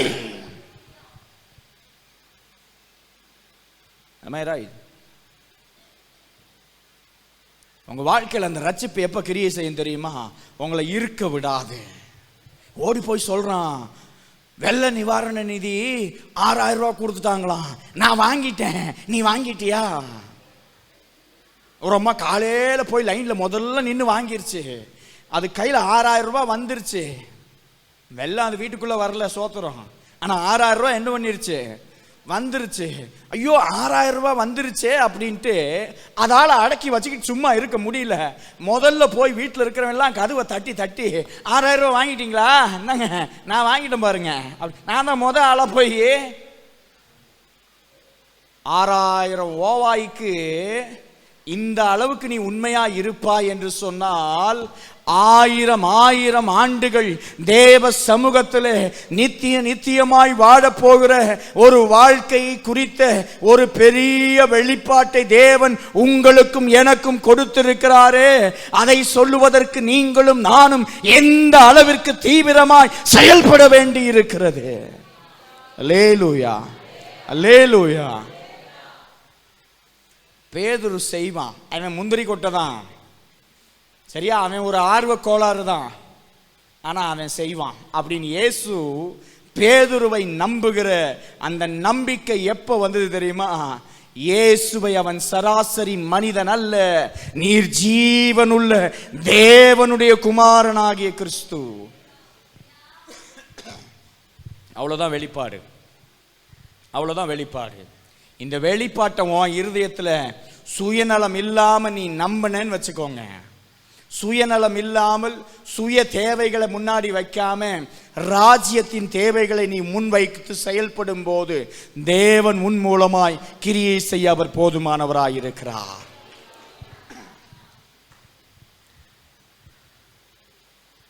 ஒரு தேசத்திலே சார்ல்ஸ் பீஸ் என்று சொல்லப்படக்கூடிய இங்கிலாந்து தேசத்திலே, ஐ திங்க் பிரான்ஸ் நினைக்கிறேன், சார்ல்ஸ் பீஸ் அந்த நபருடைய பேர். அவன் யாருன்னா ஒரு மரண தண்டனை கைதி, ஒரு மரண தண்டனை குற்றவாளி. அவன் பண்ண தப்புக்கு சரியான மரண தண்டனை தான். ஆனா அந்த ஊர்ல ஒரு வழக்கம் என்ன அப்படின்னா, யாருக்கு மரண தண்டனை கொடுக்க போகிறோமோ கிறிஸ்தவ முறைப்படி ஒரு போதகரை அழைத்து அந்த போதகர் வந்து என்ன பண்ணுவார், அவங்களுக்காக ஒரு ஜெபம் ஏறெடுப்பார், அவங்களுக்கு சில போதனைகளை செய்வார். ஏன் அப்படின்னா, ஆண்டவரை ஏற்றுக்கொள்ளாமல் ஒரு ஆத்மா மரித்ததென்றால் அது நரகத்துக்கு போயிரும் நம்புறதுனால சாகிற எல்லோருக்கும் இதுதான் ப்ரொசீஜர். மரண தண்டனை விதிக்கிற எல்லோருக்கும் ப்ரொசீஜர் என்ன அப்படின்னா, அவங்களுக்கு மரண தண்டனை கொடுக்கறதுக்கு முன்னாடி இயேசுவை குறித்து அவர்களுக்கு போதித்து அதுக்கப்புறம் என்ன பண்ணுவாங்க, அவங்கள ரட்சிப்புக்குள்ள நடத்துறதுக்கு முயற்சி பண்ணிட்டு என்ன பண்ணுவாங்க, மரண தண்டனை கொடுப்பாங்க. ஏற்றுக்கிறானா பரலோகத்துக்கு போகலாம், ஏற்றுக்கலாம் அவன் எங்கே போகணும், நரகத்துக்கு தான் போகணும். இயேசுவை அறியாத ஒரு நபர் இவன். பாவ வாழ்க்கையிலே வாழ்ந்தவன், அநேகருக்கு துன்பத்தை கொடுத்தவன். அவனுக்கு மரண தண்டனை சரியான ஒரு தீர்வு என்பது தெரியும். மரண தண்டனை விதிக்கப்பட்ட அந்த நபருக்கு ஒரு போதகர் வர்றார், ஒரு ஆங்கிலிக்கன் பாஸ்டர் ஒருத்தர் வர்றார். இந்த ஆங்கிலிக்கன் பாஸ்டர் என்ன பண்றாரு, அவருக்காக என்ன பண்றாரு, அறிக்கைகளை எடுத்து வாசிக்கிறார். அப்படி வாசிக்கும் போது என்ன அறிக்கையை வாசிச்சார் அப்படின்னா, அப்பா நீ இயேசுவை அறிந்து கொள்ளாமல் செத்து போன அப்படின்னா நீ நரகத்திற்கு போக வேண்டும். நரகம் நித்தியமானது. உள்ள போனா என்ன பண்ண முடியாது, நீ திரும்பி வர முடியாது. அவர் ப்ரொசீஜரா வாசிக்கிறார், என்ன மாதிரி எடுத்து சொல்லல, ப்ரொசீஜரா வாசிக்கிறார். அதான் சுவிசேஷம். என்றைக்குமே நீ திரும்பி வர முடியாத ஒரு நித்திய நரகத்திற்கு போக வேண்டி இருக்கும். மனம் திரும்புகிற வாய்ப்பு உனக்கு அங்க என்ன பண்ணாது, கிடைக்காது. இயேசுவே மெய்யான தேவன். அவர் நமக்காய் சிலுவையிலே மரித்து நமக்கு மீட்பை கொடுத்திருக்கிறார் என்பதை விசுவாசித்தால் என்றுமே அழியாத நித்திய வாழ்க்கைக்குள்ளே நீ என்ன பண்ண முடியும், பிரவேசிக்க முடியும். உன் பாவங்களை கவர்மெண்ட் மன்னிக்கல, ஆனா கடவுள் என்ன பண்ணுவார், மன்னிப்பார் என்று போதித்து கொண்டிருக்கும் போது அந்த சார்ல்ஸ் பீஸின் இருதயத்திற்குள்ளே, நல்லா கவனிங்க, அவன் சாவுக்கு பக்கத்தில் நின்று இருக்கிறான். அவன் என்னதான் மனம் திரும்பினாலும் சாவை என்ன பண்ண போறது இல்லை, அவன் செத்துட்டான். அதுக்கப்புறம் அவனை தூக்கில் போட்டு என்ன பண்ணிட்டாங்க, அவனை கொன்னுட்டாங்க. ஆனால் சாகிறதுக்கு முன்னாடி இந்த மனிதன் ஒரு ஸ்டேட்மெண்ட்டை சொல்லிட்டு செத்தான். ரைட், என்ன ஸ்டேட்மெண்ட் தெரியுமா, ஒருவேளை நீங்கள் போதிக்கிற இயேசு உண்மையான இந்த இயேசுவை நீங்கள் போதிக்கிற அந்த இடத்திலே நான் நின்றிருந்தேன் அப்படின்னா இந்த உண்மையான இயேசுவை அறிந்து நித்திய ஜீவனுக்கு போனா நித்தியமா இருக்கலாம், நரகத்துக்கு போனா ஒரே அழிவு தான் அப்படிங்கிற இந்த சத்தியத்தை மனதார நான் விசுவாசிக்கிறவனா இருந்திருந்தால் நான் என்ன பண்ணியிருப்பேன் தெரியுமா, ஒரு ஆத்மாவை ஆதாயப்படுத்துறதுக்கு எந்த அளவுக்கு ரிஸ்க் எடுத்திருப்பேன் அப்படின்னா, இந்த இங்கிலாந்து தேசம் முழுவதும் பாட்டில் ஓடுங்கள் இருக்கு பாருங்க, பாட்டில் உடைச்சி பாட்டில் ஓடு போட்டிருந்தாலும் முழங்கால் போட்டுட்டே அது மேல நடந்து போயாவது ஒரு ஆத்மாவை ஆதாயப்படுத்துவதற்கு நான் பிரயாசப்பட்டிருப்பேன் என்று சொன்னான். சாக போற ஒரு கொலை குற்றவாளி, மரண தண்டனை கைதி, மரணத்திற்கு முன்னாடி நின்று சொன்ன ஒரு ஸ்டேட்மெண்ட் என்ன தெரியுமா, ஒரு ஊழியக்காரனை பார்த்து, இது உண்மையான சத்தியம் என்று உங்களுக்கு தெரிந்திருந்தால், நீங்கள் தெரிந்திருந்த இந்த உண்மையான சத்தியத்தை நான் தெரிந்திருந்தால் ஒரு ஆத்மாவை ரட்சிக்கப்படுறதுக்கு இவ்வளவு பெரிய ரிஸ்க் எடுத்திருப்பேன். அவன் வாதங்க என்ன தெரியுமா, நான் பாவம் செய்யும் போது, நான் கொலை செய்யும் போது ஒருத்தனும் இந்த இயேசுவை குறித்து எனக்கு அறிவிக்காமல் போய்விட்டார்களே என்பதுதான். அந்த பிரம்மாண்டமான தேவனை மற்றவர்களுக்கு சொல்லுவதற்கு மரணத்தை கூட என்ன பண்ணலாம், அடகு வைத்து விளைக்கிரயமாய் வைத்து இந்த இயேசுவை அடுத்த தலைமுறைக்கு நாம் அடையாளப்படுத்த முடியும். கரங்களை தட்டி கர்த்தருடைய நாமத்தை மகிமைப்படுத்துவோமே.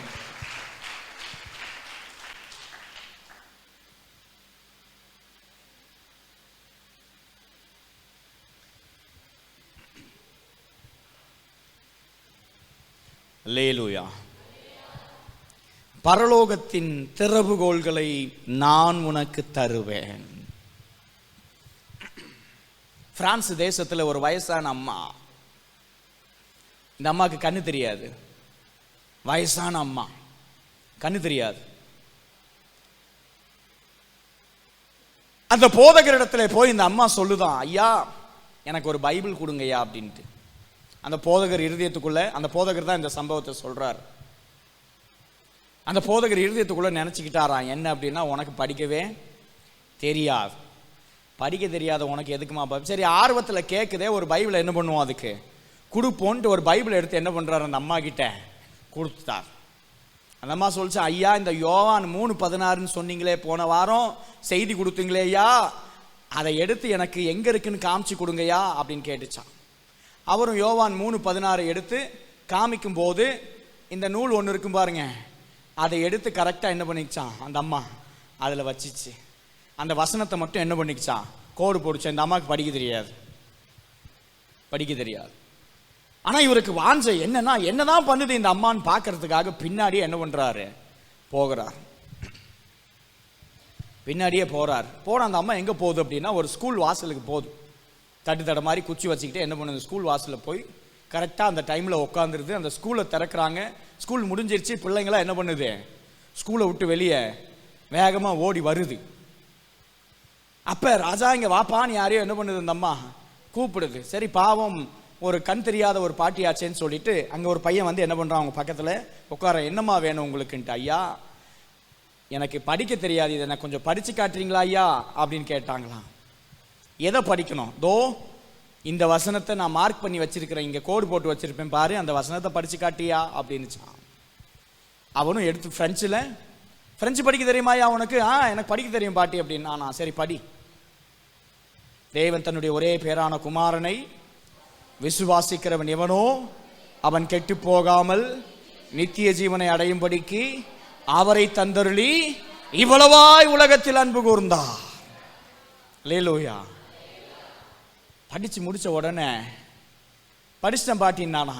ஐயா நான் ஒரே குமாரனை கொடுத்து உலகத்தை ஒருத்தர் இந்த அளவுக்கு நேசிருக்கிறார், அவர் யார் தெரியுமாயா உனக்கு அப்படின்னு சொல்லி சுவிசேஷத்தை அந்த பாட்டி ஆரம்பிக்குமா. அந்த பள்ளியிலே படித்த மாணவர்களில் 22 மாணவர்கள் முழு நேர ஊழியர்களாக இருக்கிறார்களாம்.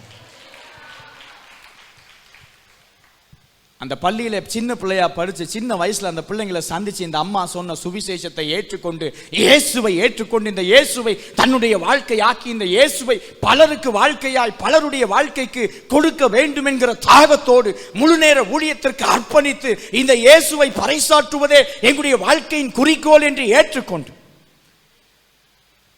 ஊழியக்காரனா மாத்திருக்கான். எத்தனை பேர்னா 22 பேர் முழு நேர ஊழியத்துக்கு. பல பேர் ரட்சிக்கப்பட்டிருக்கான். அதில் 22 பேர் முழு நேர ஊழியத்திற்கு ஒப்பு கொடுத்து ஊழியக்காரனா வந்து நிற்கிறானா. அந்த போதகர் பெருமிதத்தோடு இந்த சாட்சியை சொல்லுகிறார். எங்களுடைய சபையிலே வயதான படிக்க தெரியாத கண் தெரியாத ஒரு வயதான தாயாரால் இதை செய்ய முடியும் என்று சொன்னால் திடகாத்திரமான திறமையும் ஞானமும் பலனும் புத்திசாலித்தனமா இருக்கிற உங்க கையில் இருக்கிற அந்த பரலோகத்தின் சாவியை நீங்கள் எப்படி பயன்படுத்துகிறீர்கள்? லேலூயா. எப்படி பயன்படுத்துறோம் அந்த சாவியை? பயன்படுத்துறோமா அந்த சாவியை? முதல்ல ரைட். இன்னைக்கு நம்மை அறியாமலேயே ஒரு சுயநலம் நம்மளை ஆட்கொள்ளுகிறது. நான் சொன்ன பாருங்க, தனக்கு பதவி வேணும், இந்த மடத்தில் நான் ரொம்ப நாள் இருக்கணும் அப்படின்னா நான் என்ன பண்ணணும்? வாயை பொத்திக்கிட்டு அமைதியாக என்ன பண்ணணும்? இருக்கணும். என்னால் ஒருத்தர் என்ன பண்ணிடக்கூடாது? சந்தோஷம் அடைஞ்சிடக்கூடாது. அந்த சந்தோஷத்தை என்ன பண்ணிடணும்? காசாக்கிடணும். அந்த சந்தோஷத்தை என்ன பண்ணணும்? தனக்கு ஒரு சாதகமான ஒன்றாய் மாற்றிவிட வேண்டும் என்று எண்ணுகிற நபர்கள் நிறைய பேர் இருக்கிறான். ஆனால் நீங்களும் நானும் அப்படி அல்ல. இலவசமாய் பெற்றோம். இந்த சுவிசேஷத்திற்காய் என் ஜீவனை அர்ப்பணிப்பதற்கு எனக்கு கிடைச்ச ஒரு பெரிய ஸ்லாக்கியம் என்று என்ன பயன்படுத்திக் கொள்ளுவோம். என்ன வெளிப்பாடு தெரியுமா? ஜீவனுள்ள தேவனுடைய குமாரனாகிய கிறிஸ்து என்னும் ஒரு வெளிப்பாடு. பேதுருகிட்ட சொல்றார், இந்தாப்பா சாவி, இந்தா சாவி வச்சுக்கோன்ட்டு. இப்ப நேரம் எங்க திருப்புக்கு தெரியுமா? உங்க வேத வாக்கியத்தை அப்போஸ்தலர் 3ஆம் அதிகாரத்திற்கு நேராய் திருப்புங்கள். அப்போஸ்தலர் 3ஆம் அதிகாரம்.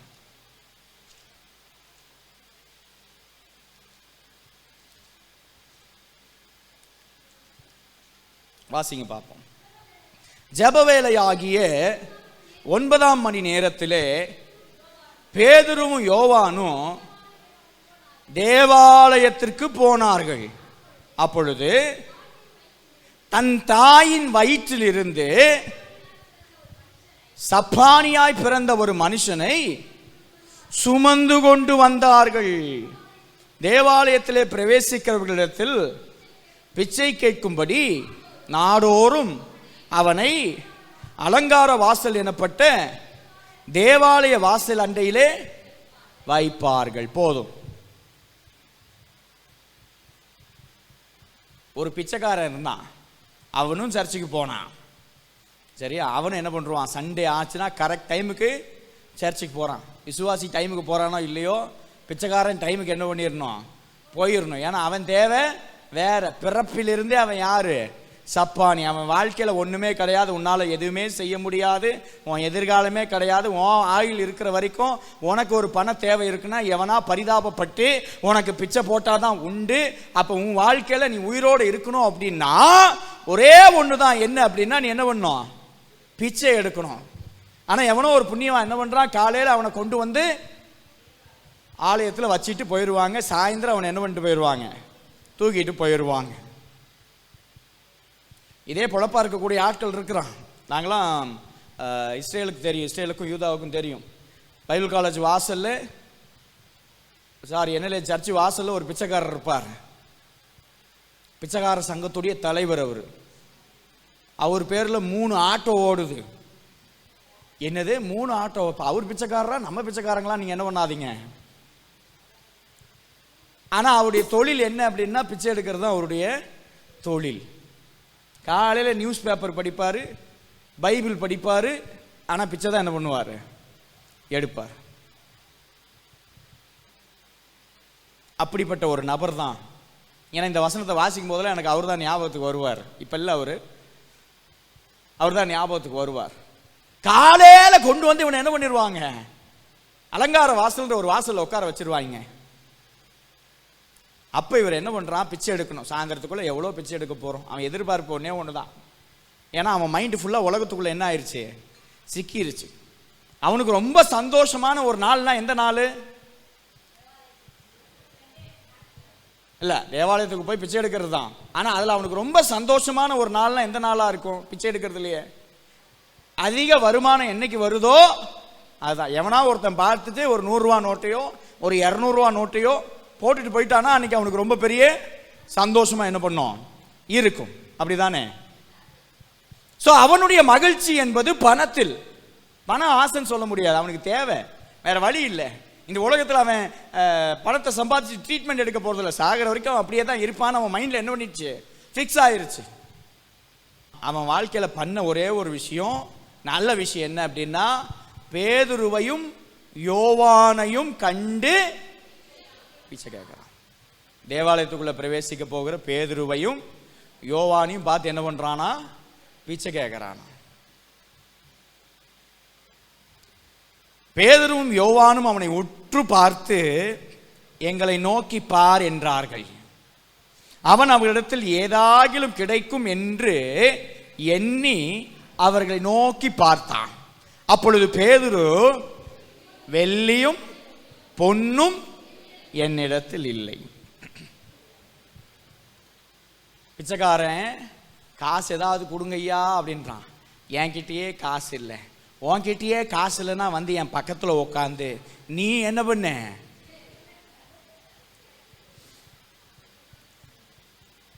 உண்மைதானே? காசு இல்லை, காசு இல்லை. யாரு? பேதுரு யோவானும் சபையில ஊழியர்கள், பாஸ்டர்ஸ், சீனியர் பாஸ்டர்ஸ். அவங்க உள்ள போகும்போது கையில 5 பைசா கிடையாது. நல்லா கவனிக்கணும். எதுக்காக இந்த சம்பவத்தை நான் சொல்றேன் அப்படின்னா, மத்தேயுல 16ஆம் அதிகாரம் 19ஆம் வசனத்துல பரலோகத்தின் திறவுகோல அவன் கையில கொடுத்த ஆண்டவர் பாக்கெட்ல வச்சுக்கிறதுக்கு ஒரு 10 ரூபா நோட்டையாவது என்ன பண்ணிருக்கலாம்.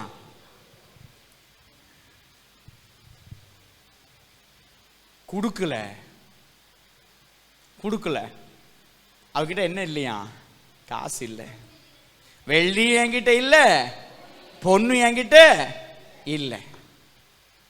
ஆனா என்ன சொல்றான், என்னிடத்தில் உள்ளதை பாக்கெட்ல கையை விட்டு பார்க்கறான். ஒரு சாவி இருக்குது. யோசிச்சு பார்க்கறான், இந்த சாவி யார் கொடுத்த சாவி? ஆண்டவராகி இயேசு கிறிஸ்து கொடுத்த. பாக்கெட்ல இல்லை அந்த சாவி, நம்ம கிட்ட இருக்க அந்த சாவி. பேதுரு கிட்ட ஆண்டவர் கொடுத்த சாவி அதுதான். பேதுரு ஒரு வேளை சொல்லி இருப்பான், அப்பா இந்த ஊர்ல ஒரு பணக்காரன் இருக்கிறான், அந்த பணக்காரனுடைய பெட்டகத்துல தங்கம் இருக்குது, வெள்ளி இருக்குது, பொண்ணு இருக்கிறது, வைடூரியம் இருக்கிறது, பணம் இருக்கிறது, நகைகள் இருக்கிறது. அதை மூடி வச்சு அந்த சாவியை அவனே வச்சுக்கிட்டான்ப்பா. என்னை நம்பி என்ன பண்ண மாட்டேன்ட்டான், தரமாட்டேன்ட்டான். ஆனா என்ன நம்பி ஒருத்தர் ஒரு சாவியை கொடுத்திருக்கிறாரு. அந்த சாவி என்னிடத்தில் இருக்கிறது. வாசிங்க. நசரேயன் ஆகிய இயேசு கிறிஸ்துவின் நாமத்தினாலே நீ எழுந்து நட என்று சொல்லி. அல்லேலூயா. கரங்களை தட்டுவோம், கரங்களை தட்டி கர்த்தருடைய நாமத்தை மகிமைப்படுத்துவோம்.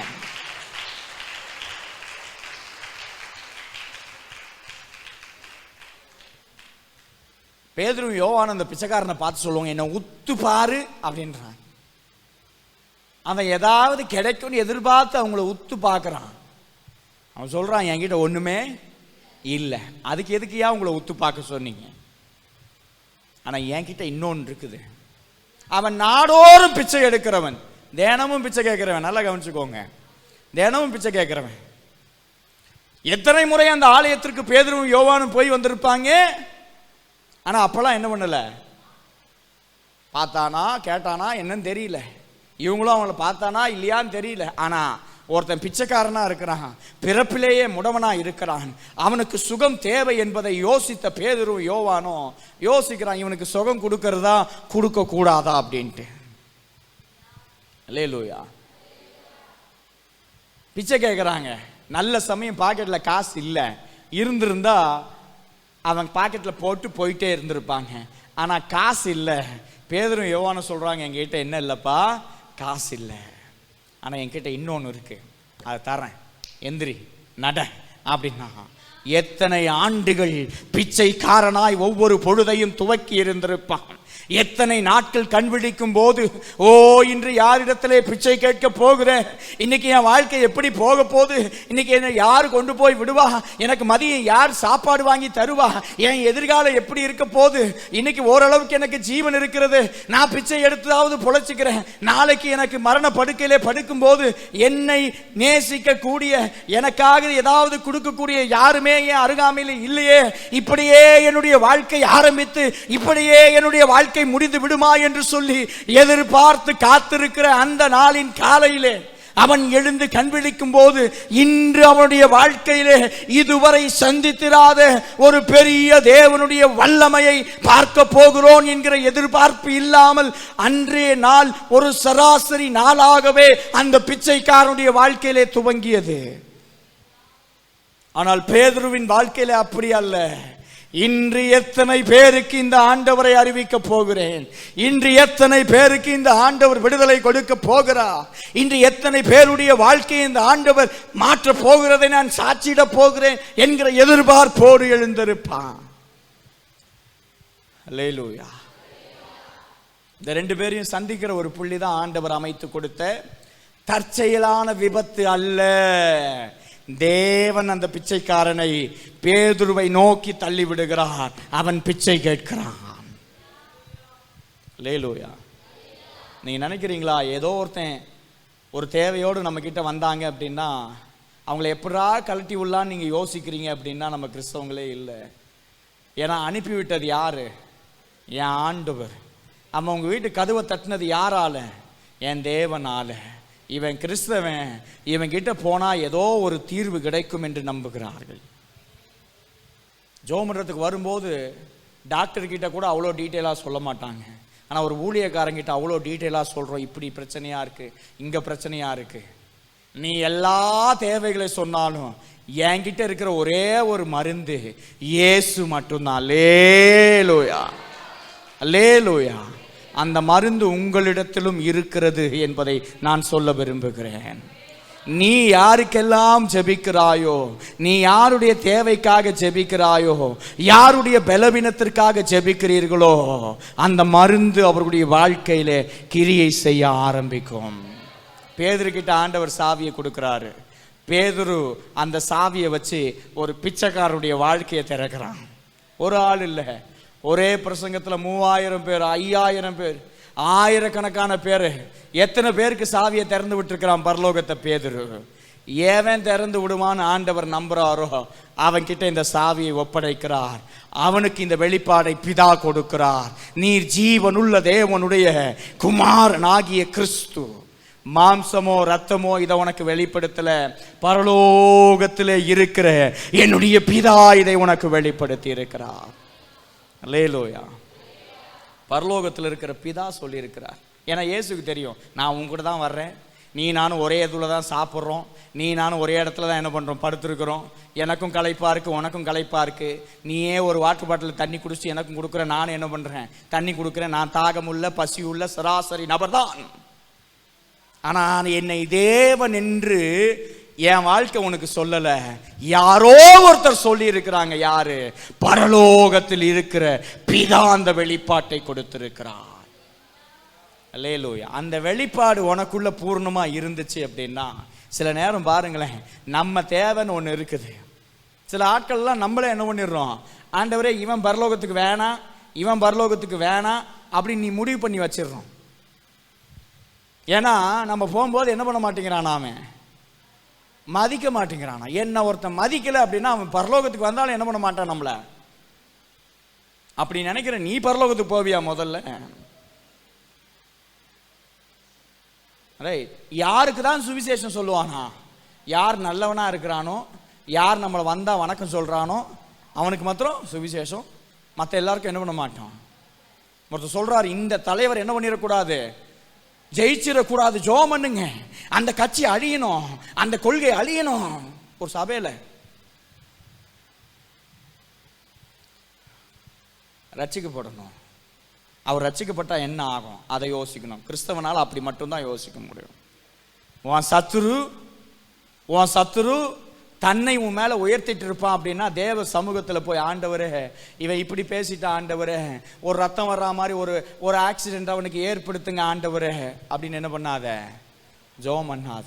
கிறிஸ்தவ அன்பிலே ஊற்றப்படாத எந்த ஜெபமும் தேவ சமூகத்தில் என்ன பண்ணாத, போகாது. ஆனா நல்லா கவனிச்சுக்கோங்க, ஒருத்தன் ஏதாவது தப்பு பண்ணிட்டு அவனை சும்மா இருக்க கர்த்தர் என்ன பண்ண மாட்டாரு, விட மாட்டாரு. உன்னை எதிர்க்கிறதுக்கு ஒருத்தன் வர்றான் அப்படின்னா, உன்னை காலி பண்றதுக்கு ஒருத்தன் வர்றான் அப்படின்னா என் ஆண்டவர் தான் அனுமதிக்கிறார்னு விசுவாசிங்க. ஏன் அப்படின்னா, ஒன்று அவன் அந்த இடத்துல இருந்து உங்களை காலி பண்ணா அதை விட பெட்டரான இடத்துக்கு கர்த்தர் உங்களை கூட்டிட்டு போவாரு.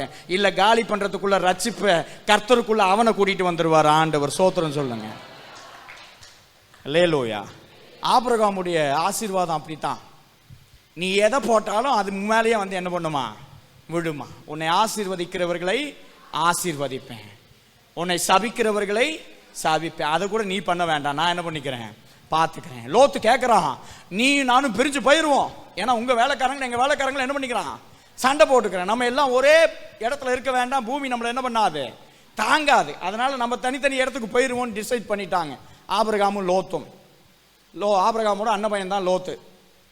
சரி பாரு, உனக்கு எங்க போகணும்னு கேளு, நீ எங்க போகணும்னு ஆசீர்வதிக்க போகணும், எங்க போய் உன் வாழ்க்கையை நடத்தணும். தூரத்தில் பார்க்குறான், பச்சை பசேல் இருக்குது. ஆனா ஊர் எது, சோதோம் கொமோரா.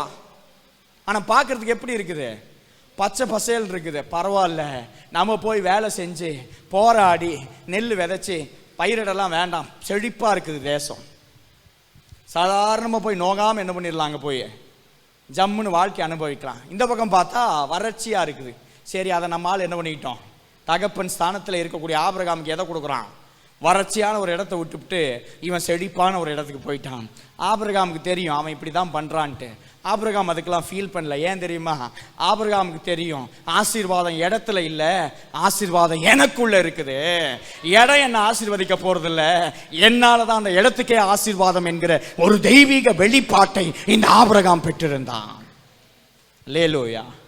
இந்த வீட்டுக்கு போனால் ரொம்ப ஆசீர்வாதம், அந்த இடத்துக்கு போயிருந்தோம் அவ்வளோ ஆசீர்வாதமாக இருக்கும். இல்லை இந்த இடம், இல்லை இந்த இடம், இந்த கடை, இல்லை அங்கே அப்படிங்கிற இந்த விஷயம்லாம் உண்மை கிடையாது. வாழ்க்கையில் என்ன கிடையாது, உண்மை கிடையாது. ஆசீர்வாதம் ஒன்னால தான், உனக்குள்ள தான். நீ தான் ஆசீர்வாதத்தின் ஊற்றுக்கால். உன் மூலமாக தான் மற்றவங்களை கர்த்தர் என்ன பண்ண போறாரு, ஆசீர்வதிக்க போறார். அதனால உன்னை சபிக்கிறவர்களுக்காக என்ன பண்ண, உன் சத்துருக்களுக்காக ஜெபம் பண்ணு. ஏன் தெரியுமா ஜெபம் பண்ண, என் சத்துருக்களுக்காக. அவன் என்னை சபிச்சு சாபத்தை வாங்கி என் ஆண்டவர்கிட்ட என்ன பண்ண போறான், அடி வாங்க போறான். ஆண்டவரே அவனை என்ன பண்ணுங்க, காப்பாத்துங்க, அவனை ரட்சிங்க அப்படின்ட்டு ஆண்டவருடைய கோபத்திலிருந்து அவனை காப்பாத்துறதுக்காக நான் ஜெபம் பண்ணணுமா? அல்லேலூயா. விசுவாசிக்கிறீங்களா? அதை உன் சத்துருக்கள் தன் தலையை உனக்கு முன்பாக உயர்த்தாதபடிக்கு உன் தலையை எண்ணெயினால் அபிஷேகம் பண்ணுகிற ஒரு ஆண்டவர். பரலோக ராஜ்யத்தின் திறவுகோல். பூமியில நமக்கு செல்வம் இல்லை. பேதுருக்கும் யோவான் கையிலையும் காசு இல்லை. காசு இல்லைன்றதை பற்றி அவன் கவலைப்படவே இல்லை. காசுனால கொடுக்க முடியாத, பணத்தினால கொடுக்க முடியாத, ஆஸ்திகளினாலும் பதவிகளினாலும் கொடுக்க முடியாத ஒரு தெய்வீக சுகத்தை சாதா ஒரே வார்த்தையில எந்திரிச்சு நடன்னு சொல்றாப்ப பரலோகம் ஒத்துக்குச்சு. ரைட்டு, டிக் மார்க் போடு, சாங்ஷன் பண்ணு. பூமியில இந்த ஜெபாலயத்தின் வாசல்ல இருக்கிற ஒரு பிச்சைக்காரன், ஒரு பிறவி சப்பானி, அவனுக்கு இன்னைக்கு சுகம். யார் சாங்ஷன் பண்ணிட்டா? பூமியில பேதுரு சொல்லிட்டாரு. பரலோகத்துல காபிரியல் டிக் பண்ணிட்டாரு. அவனுக்கு சுகத்தை அனுப்புன்னு சொல்லிட்டார் பிதா. அல்லேலூயா. நீ பூமியில எதை கட்டுகிறாயோ அது பரலோகத்திலே கட்டப்பட்டிருக்கும். நீ பூமியில எதுக்கு டிக் மார்க் போடுறியோ பரலோகத்துல டிக் மார்க் போட்டிருக்கோம். பூமியில எதுக்கு நீ இன்ட்டு மார்க் போடுறியோ பரலோகத்துக்கு இன்ட்டு மார்க் போட்டிருக்கோம். ஆனா ஒன்னே ஒண்ணுதான், உன் பலனையும் உன் பராக்கிரமத்தையும் காமிக்கிறதுக்காக அந்த வேலையை செய்யக்கூடாது. தேவ நாம மகிமைக்காய் மாத்திரம், தேவனுடைய ராஜ்யத்தை இந்த பூமியிலே ஸ்தாபிப்பதற்காய் மாத்திரம், சுயநலம் இல்லாமல் தேவ சித்தத்தை இந்த பூமியிலே செயல்படுத்துவதற்கு உனக்குள்ளே வைக்கப்பட்டிருக்கிற அந்த அபிஷேகத்தை கட்டவிழ்க்க நீ தீர்மானிக்க வேண்டும். கரங்களை தட்டி அல்லேலூயா, அல்லேலூயா. கர்த்தர் நல்லவர். பேதுருவை பார்த்து சொல்றார், பேதுருவே உனக்குள்ள இருக்க வேண்டிய விசுவாசம். அப்பப்ப பேதுரு விழுந்து போறான், இயேசுவை மறுதலிக்கிறான், அதெல்லாம் இல்லைன்னு சொல்லல. ஆனா ஆண்டவருக்கு ஒரு விஷயம் நல்லா தெரியும். அவர் ஒருத்தரை நம்பி சாவியை கொடுக்கிறாருன்னா இவன் மறுதலிச்சாலும் மறுபடியும் என்ன பண்ணிடுவான், ரியலைஸ் பண்ணிட்டு திரும்பி வந்துடுவான். ஆனா யூதாஸ் காரியத்தை ரியலைஸ் பண்ணாலும் திரும்பி என்ன பண்ண மாட்டான், வரமாட்டான். இயேசுவுக்கு மிக நன்றாய் தெரியும். அப்ப யார்கிட்ட சாவியை கொடுத்தா கரெக்டா இருக்கும்? இந்தா பேதுரு. அந்த சாவியை தேவன் இன்று உங்களை நம்பி என்னை நம்பி கொடுத்திருக்கிறார். அல்லேலூயா. நம்முடைய உறவினர்கள், நம்முடைய சொந்தக்காரங்க, அக்கம் பக்கத்தில் இருக்கிறவங்க, எத்தனை பேருக்கு நம்ம வாலண்டியரா இறங்கி போய் இயேசு உங்களை நேசிக்கிறார், இந்த இயேசு உங்களுடைய வாழ்க்கையை மாற்றுவார். உங்க வாழ்க்கையை மாத்திட்டாராமா? இன்னும் என் வாழ்க்கையை முழுசா என்ன பண்ணல. ரட்சிக்கப்பட்ட பின்னாடி நமக்கு போராட்டங்கள் இல்லையா, பாடுகள் இல்லையா, பலவீனங்கள் இல்லையா? எவ்வளவு இருந்தாலும் அதை மேற்கொள்ளுகிற ஒரு வல்லமையை இந்த ஆண்டவர் இந்த ரட்சிப்பின் மூலமாய் நமக்கு கொடுத்திருக்கிறார். பண தேவைகள் இருக்கும், பலவீனங்கள் இருக்கும், போராட்டங்கள் இருக்கும், ஆனா ஒரு சமாதானம் கூடவே இருக்கும். ரட்சிக்கப்படுறதுக்கு முன்னாடி நீங்க அனுபவிச்ச பிரச்சனைக்கும் ரட்சிக்கப்பட்ட பின்னாடி நீங்க அனுபவிக்கிற பிரச்சனைக்கும் என்ன வித்தியாசம்? ரட்சிக்கப்பட்ட முன்னாடி நீங்க அனுபவிச்ச பிரச்சனை பெருசா, ரட்சிக்கப்பட்ட பின்னாடி நீங்க அனுபவிக்கிற பிரச்சனை பெருசா? ரட்சிக்கப்பட்ட பின்னாடியும் நமக்கு பிரச்சனை அதிகமாக தான் என்ன பண்ணோம் இருக்கும். ரைட். அப்ப ரட்சிப்பு எதை சாதித்திருக்கிறது என்னுடைய வாழ்க்கையில? ஆனா நல்லா கவனிங்க, எந்த பிரச்சனை என் வாழ்க்கையில வந்தாலும் நான் ஒருத்தர்கிட்ட அழுதா அவர் என் சத்தத்தை கேட்கறதுக்கு ரெடியா இருக்கிறார்னு ஒரு நபர் நம்ம கூட இருக்கிறாரு பாருங்க. and that's the point. என் சத்தத்தை கேட்கிற ஒரு தகப்பன் இருக்கிறார், என்னை நேசிக்கிற ஒரு தாய் இருக்கிறாள். நான் அழுத உடனே பால் எடுத்துட்டு ஓடி வருவா, நான் அழுத உடனே என் தேவையை கேட்டு ஓடி வருவா. அது எந்த இரவு பொழுதா இருந்தாலும், அவள் எந்த வேலையா இருந்தாலும் என்பதை ஒரு பிள்ளை எந்த அளவிற்கு புரிந்து வைத்திருக்கிறதோ, ஒரு தொட்டில் இருக்கிற ஒரு கை குழந்தை இந்த சத்தியத்தை எந்த அளவிற்கு புரிந்து வைத்திருக்கிறதோ, அந்த அளவிற்கு ஒரு கிறிஸ்தவ விசுவாசி தேவனிடத்தில் நீங்களும் நானும் ஜெபிக்கும் போது என் ஜெபத்தை கேட்கிற ஒரு தேவன் இருக்கிறார் என்பதை அடிப்படையில் நம்புகிறவர்களாய் இருக்க வேண்டும். அப்பதான் ஆண்டவருடைய சமூகத்தில் என் ஜெபம் என்ன பண்ணும், கேட்கப்படும். கர்த்தரின் சத்தத்தை கேட்கிற ஒரு ஆண்டவர். அவர் என்கிட்ட கொடுத்த ஒரே ஒரு வேலை என்ன தெரியுமா? என்னை நம்பி கொடுத்த ஒரே ஒரு வேலை என்ன தெரியுமா? ஆண்டவரே எனக்கு ஒரு பெரிய வீடு கட்டணும் ஆண்டவரே, என் வாழ்நாள் ஃபுல்லாக எனக்கு இருக்கக்கூடிய ஒரு பெரிய ஆசை அதுதான் ஆண்டவரே.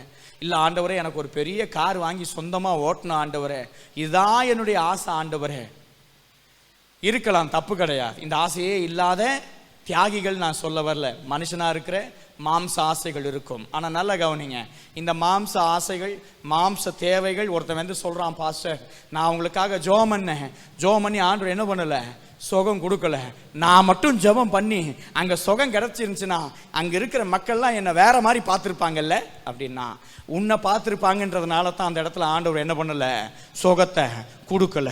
நீ அவங்க ஆண்டவரை பார்த்துருப்பாங்கன்ற எண்ணத்தோட நீ என்ன பண்ணியிருக்கணும், அந்த வேலையை செஞ்சிருந்தனா. அங்க நல்லா கவனிங்க, கர்த்தருடைய ஊழியத்துல கூட, கர்த்தருடைய வார்த்தையை சொல்லும் போது கூட, சுவிசேஷம் சொல்லும் போது கூட சிலர்லாம் பெருமையா சொல்லுவான், இவங்களெல்லாம் நான் தான் ஆண்டவருக்குள்ள என்ன பண்ணேன், நடத்திட்டு வந்தேன். இன்னைக்கு என்னோட என்ன பண்றான், ஒரு பிட்டு சேர்த்து போட்டு ஜெபம் பண்றான். யாருக்கு எதனால பொறாமப்படணுன்ற ஒரு விவசாயே இன்னைக்கு விசுவாசிக்குள்ள என்ன பண்ண மாட்டேங்குது. யோசிச்சிருக்கிறோமா? நான் முன்னாடியே ரட்சிக்கப்பட்டேன். சிலர்லாம் பெருமைப்படுவான். எதில் பெருமைப்படுவான்? நீங்கள் ரட்சிக்கப்பட்டு, நான் ரட்சிக்கப்பட்டு 23 இயர்ஸ் ஆகுது. எத்தனை பேர் ஆண்டவருக்குள்ள ஆதாயப்படுத்தி இருக்கிற? எங்கள் வீட்டு பக்கத்தில் ஒருத்தர்கிட்ட சொல்லியிருக்கிறேன், இதல்ல 23 வருஷம் ரட்சிக்கப்பட்டு நீ எத்தனை பேர் ஆண்டவருக்குள்ள வழி நடத்தி கூட்டிட்டு வந்திருக்கிற? அல்லேலூயா. அந்த வயசான அம்மா, கண்ணு தெரியாத அம்மா, அது போகுது, ஆண்டவரை பற்றி சொல்லுது, ரட்சிப்புக்குள்ள நடத்துது. மிஷினரிகள்லாம் அவங்களுக்கு யார் சம்பளம் கொடுக்குறான்? மிஷினரிலாம் வந்து ரத்த சாட்சியா செத்துருக்கிறான். அவன்லாம் சாகல்னா இன்னைக்கு சுவிசேஷம் உங்களுக்கு எனக்கு என்ன பண்ணியிருக்காது, வந்திருக்காது. ஏன் இன்னைக்கு அப்படிப்பட்ட ஆட்கள் இல்லை? எல்லாம் வெளிநாட்டுல இருந்தா மிஷினரி வரணுமா? வெளிநாட்டுல இருந்தா ரத்த சாட்சிகள் வரணுமா? இந்த சுவிசேஷத்திற்காக சாகிறது ஒருத்தன் ஒருத்தன் நினைச்சிருக்கிறான் அப்படின்னா அவன் நித்திய வாழ்க்கையை எந்த அளவுக்கு பூமியில ருசித்து பார்த்திருக்க வேண்டும். அல்லேலூயா, அல்லேலூயா. பரலோகத்தின் திறவுகோள்களை நான் உனக்கு தருகிறேன். நீ பூமியில எதை கட்டுறியோ அது பரலோகத்தில் கட்டப்பட்டிருக்கும். நீ பூமியில எதை கட்டவிழ்க்கிறியோ அது பரலோகத்தில் கட்டவிழ்க்கப்பட்டிருக்கும். ஏன் சுயநலத்துக்காக இல்லை ஆண்டவரே. சுயநலம் இல்லாத ஜெபம் எது தெரியுமா? சில நேரம் சுயநலம் இல்லாத ஜெபம் எது தெரியுமா? நம்ம ஜெபம் இன்னொருத்தருக்காக ஜெபம் பண்ணும்போது கூட, நான் உங்களுக்காக ஜெபம் பண்றேன் சொல்ல வேண்டியிருக்கும். சில நேரம் அவங்க ஆறுதலுக்காக நம்ம சொல்ல வேண்டியிருக்கும். அப்பதான் அவங்க கொஞ்சம் ஆறுதலா இருப்பாங்க. உங்களுக்காக நான் ஜெபம் பண்றேன் அப்படின்னு.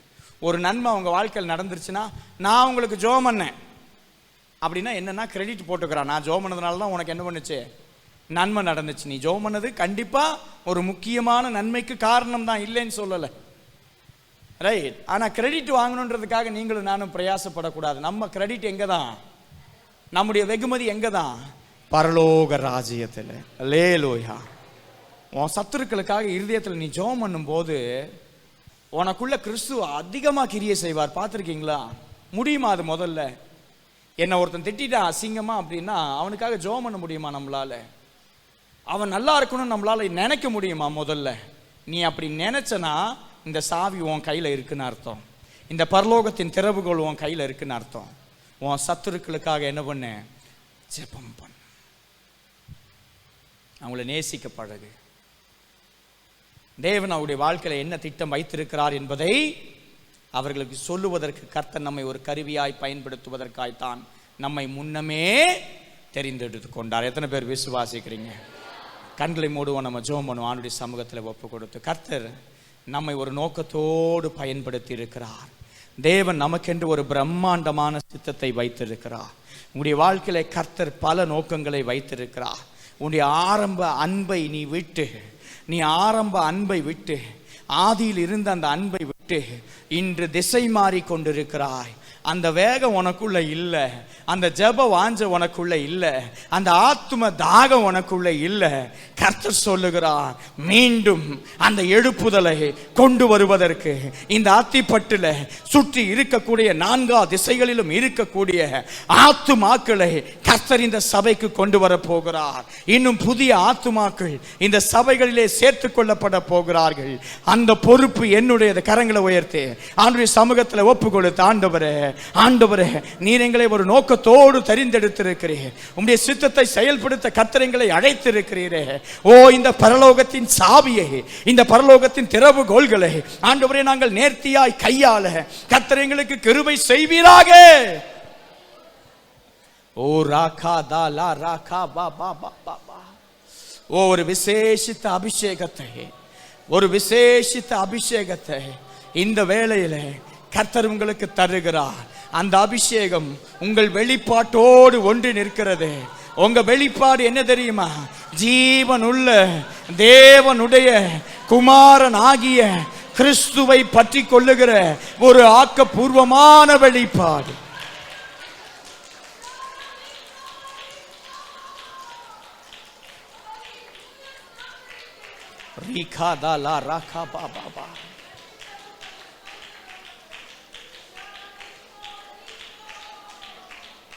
ஓ நன்றி ஆண்டவரே, நன்றி ஆண்டவரே.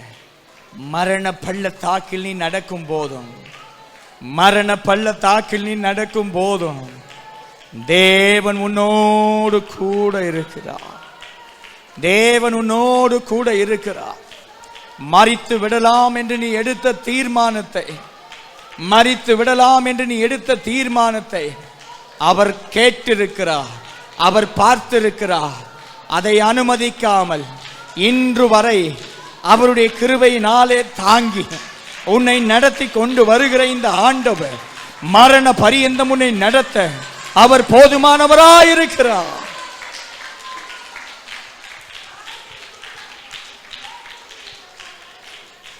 ஓ நன்றி ஆண்டவரே, நன்றி இயேசுவே, நன்றி இயேசுவே. Thank you Jesus, thank you Jesus. கர்த்தர் உங்களுக்கு அந்த வல்லமையை தர்றாரு. உங்க வார்த்தைகள் பல பேருடைய வாழ்க்கையை மாற்ற போகிறது.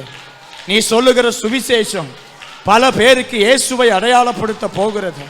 உன் வாயிலிருந்து புறப்படுகிற இந்த பரலோகத்தின் வார்த்தைகள் உன் வாழ்க்கையை மட்டும் அல்ல, உன் உறவுக்காரங்களுடைய வாழ்க்கையை மட்டும் அல்ல, உன்னை சுற்றிலும் இருக்கக்கூடிய, உன்னை நிந்தித்த உன்னுடைய சத்துருக்கள், உன்னை போராட்டத்திற்குள்ளே நடத்தின மனிதர்கள் எல்லோருடைய வாழ்க்கையை மாற்றக்கூடிய ஒரு வல்லமையை உன்னுடைய வார்த்தைக்கு இந்த ஆண்டவர் தருகிறார். ஓ ராகா லா ராகா பா பா பா பா பா பா பா பா. Just receive it. அதை பெற்றுக்கொள்ளுங்க, அதை அவருடைய சமூகத்திலிருந்து பெற்றுக்கொள்ளுங்க. ஓ ராகா பா பா. எந்த தயக்கமும் இல்லாமல், எந்தவித பயமும் இல்லாமல் இயேசுவே மெய்யான தேவன் என்று சொல்லுகிற ஒரு அதிகாரத்தை கர்த்தர் எங்களுக்கு தாங்க ஆண்டவரே. அந்த அதிகாரத்தை கர்த்தர் உங்களுக்கு தர்றாரு. உன் தயக்கங்கள் மாற போகிறது. உன் பயங்களை மாற்றுகிறார், உன் பலவீனங்களை மாற்றுகிறார், உன் வாழ்க்கையில் இருக்கிற குறைகளை கர்த்தர் தீர்க்கிறார். இயேசுவை குறித்து நீ மற்றவர்களுக்கு சொல்லும் போது உன் வாழ்க்கை பலவீனமான வாழ்க்கையா இருக்க கூடாது. அதனால உன் வாழ்க்கையை கர்த்தர் மாற்றுகிறார். உன் தேவைகளை கர்த்தர் சந்திக்கிறார். ஜீவனுள்ள சாட்சியாய் கர்த்தர் உங்களை நிறுத்துகிறார். ஜீவனுள்ள சாட்சியா, செத்த சாட்சியா இல்ல, ஜீவனுள்ள சாட்சியாய் கர்த்தர் நம்மை நிறுத்துகிறார். ஓ ரா பா பா பா பா பா காலா ரா கா பா பா பா பா பா பா. ஓ ரா கா தா பா பா. இதோ ஒரு திறந்த வாசலை உனக்கு முன்பாய் வைக்கிறேன். An open door before you. உனக்கு முன்பாய் ஒரு திறந்த வாசலை வைக்கிறேன். ஒருத்தராலையும் அதை பூட்ட முடியாது, ஒருத்தராலையும் அதை பூட்ட முடியாது. அதை திறந்த வாசலாய் வைத்திருக்கிற அதிகாரம் என் ஆண்டவருடையது. மனிதன் உனக்கு என்ன செய்வான் என்று பயப்படாது. அந்த வாசலை திறந்தது என்னுடைய ஆண்டவர். ஓ ராகா பா பா பா பா பா பா.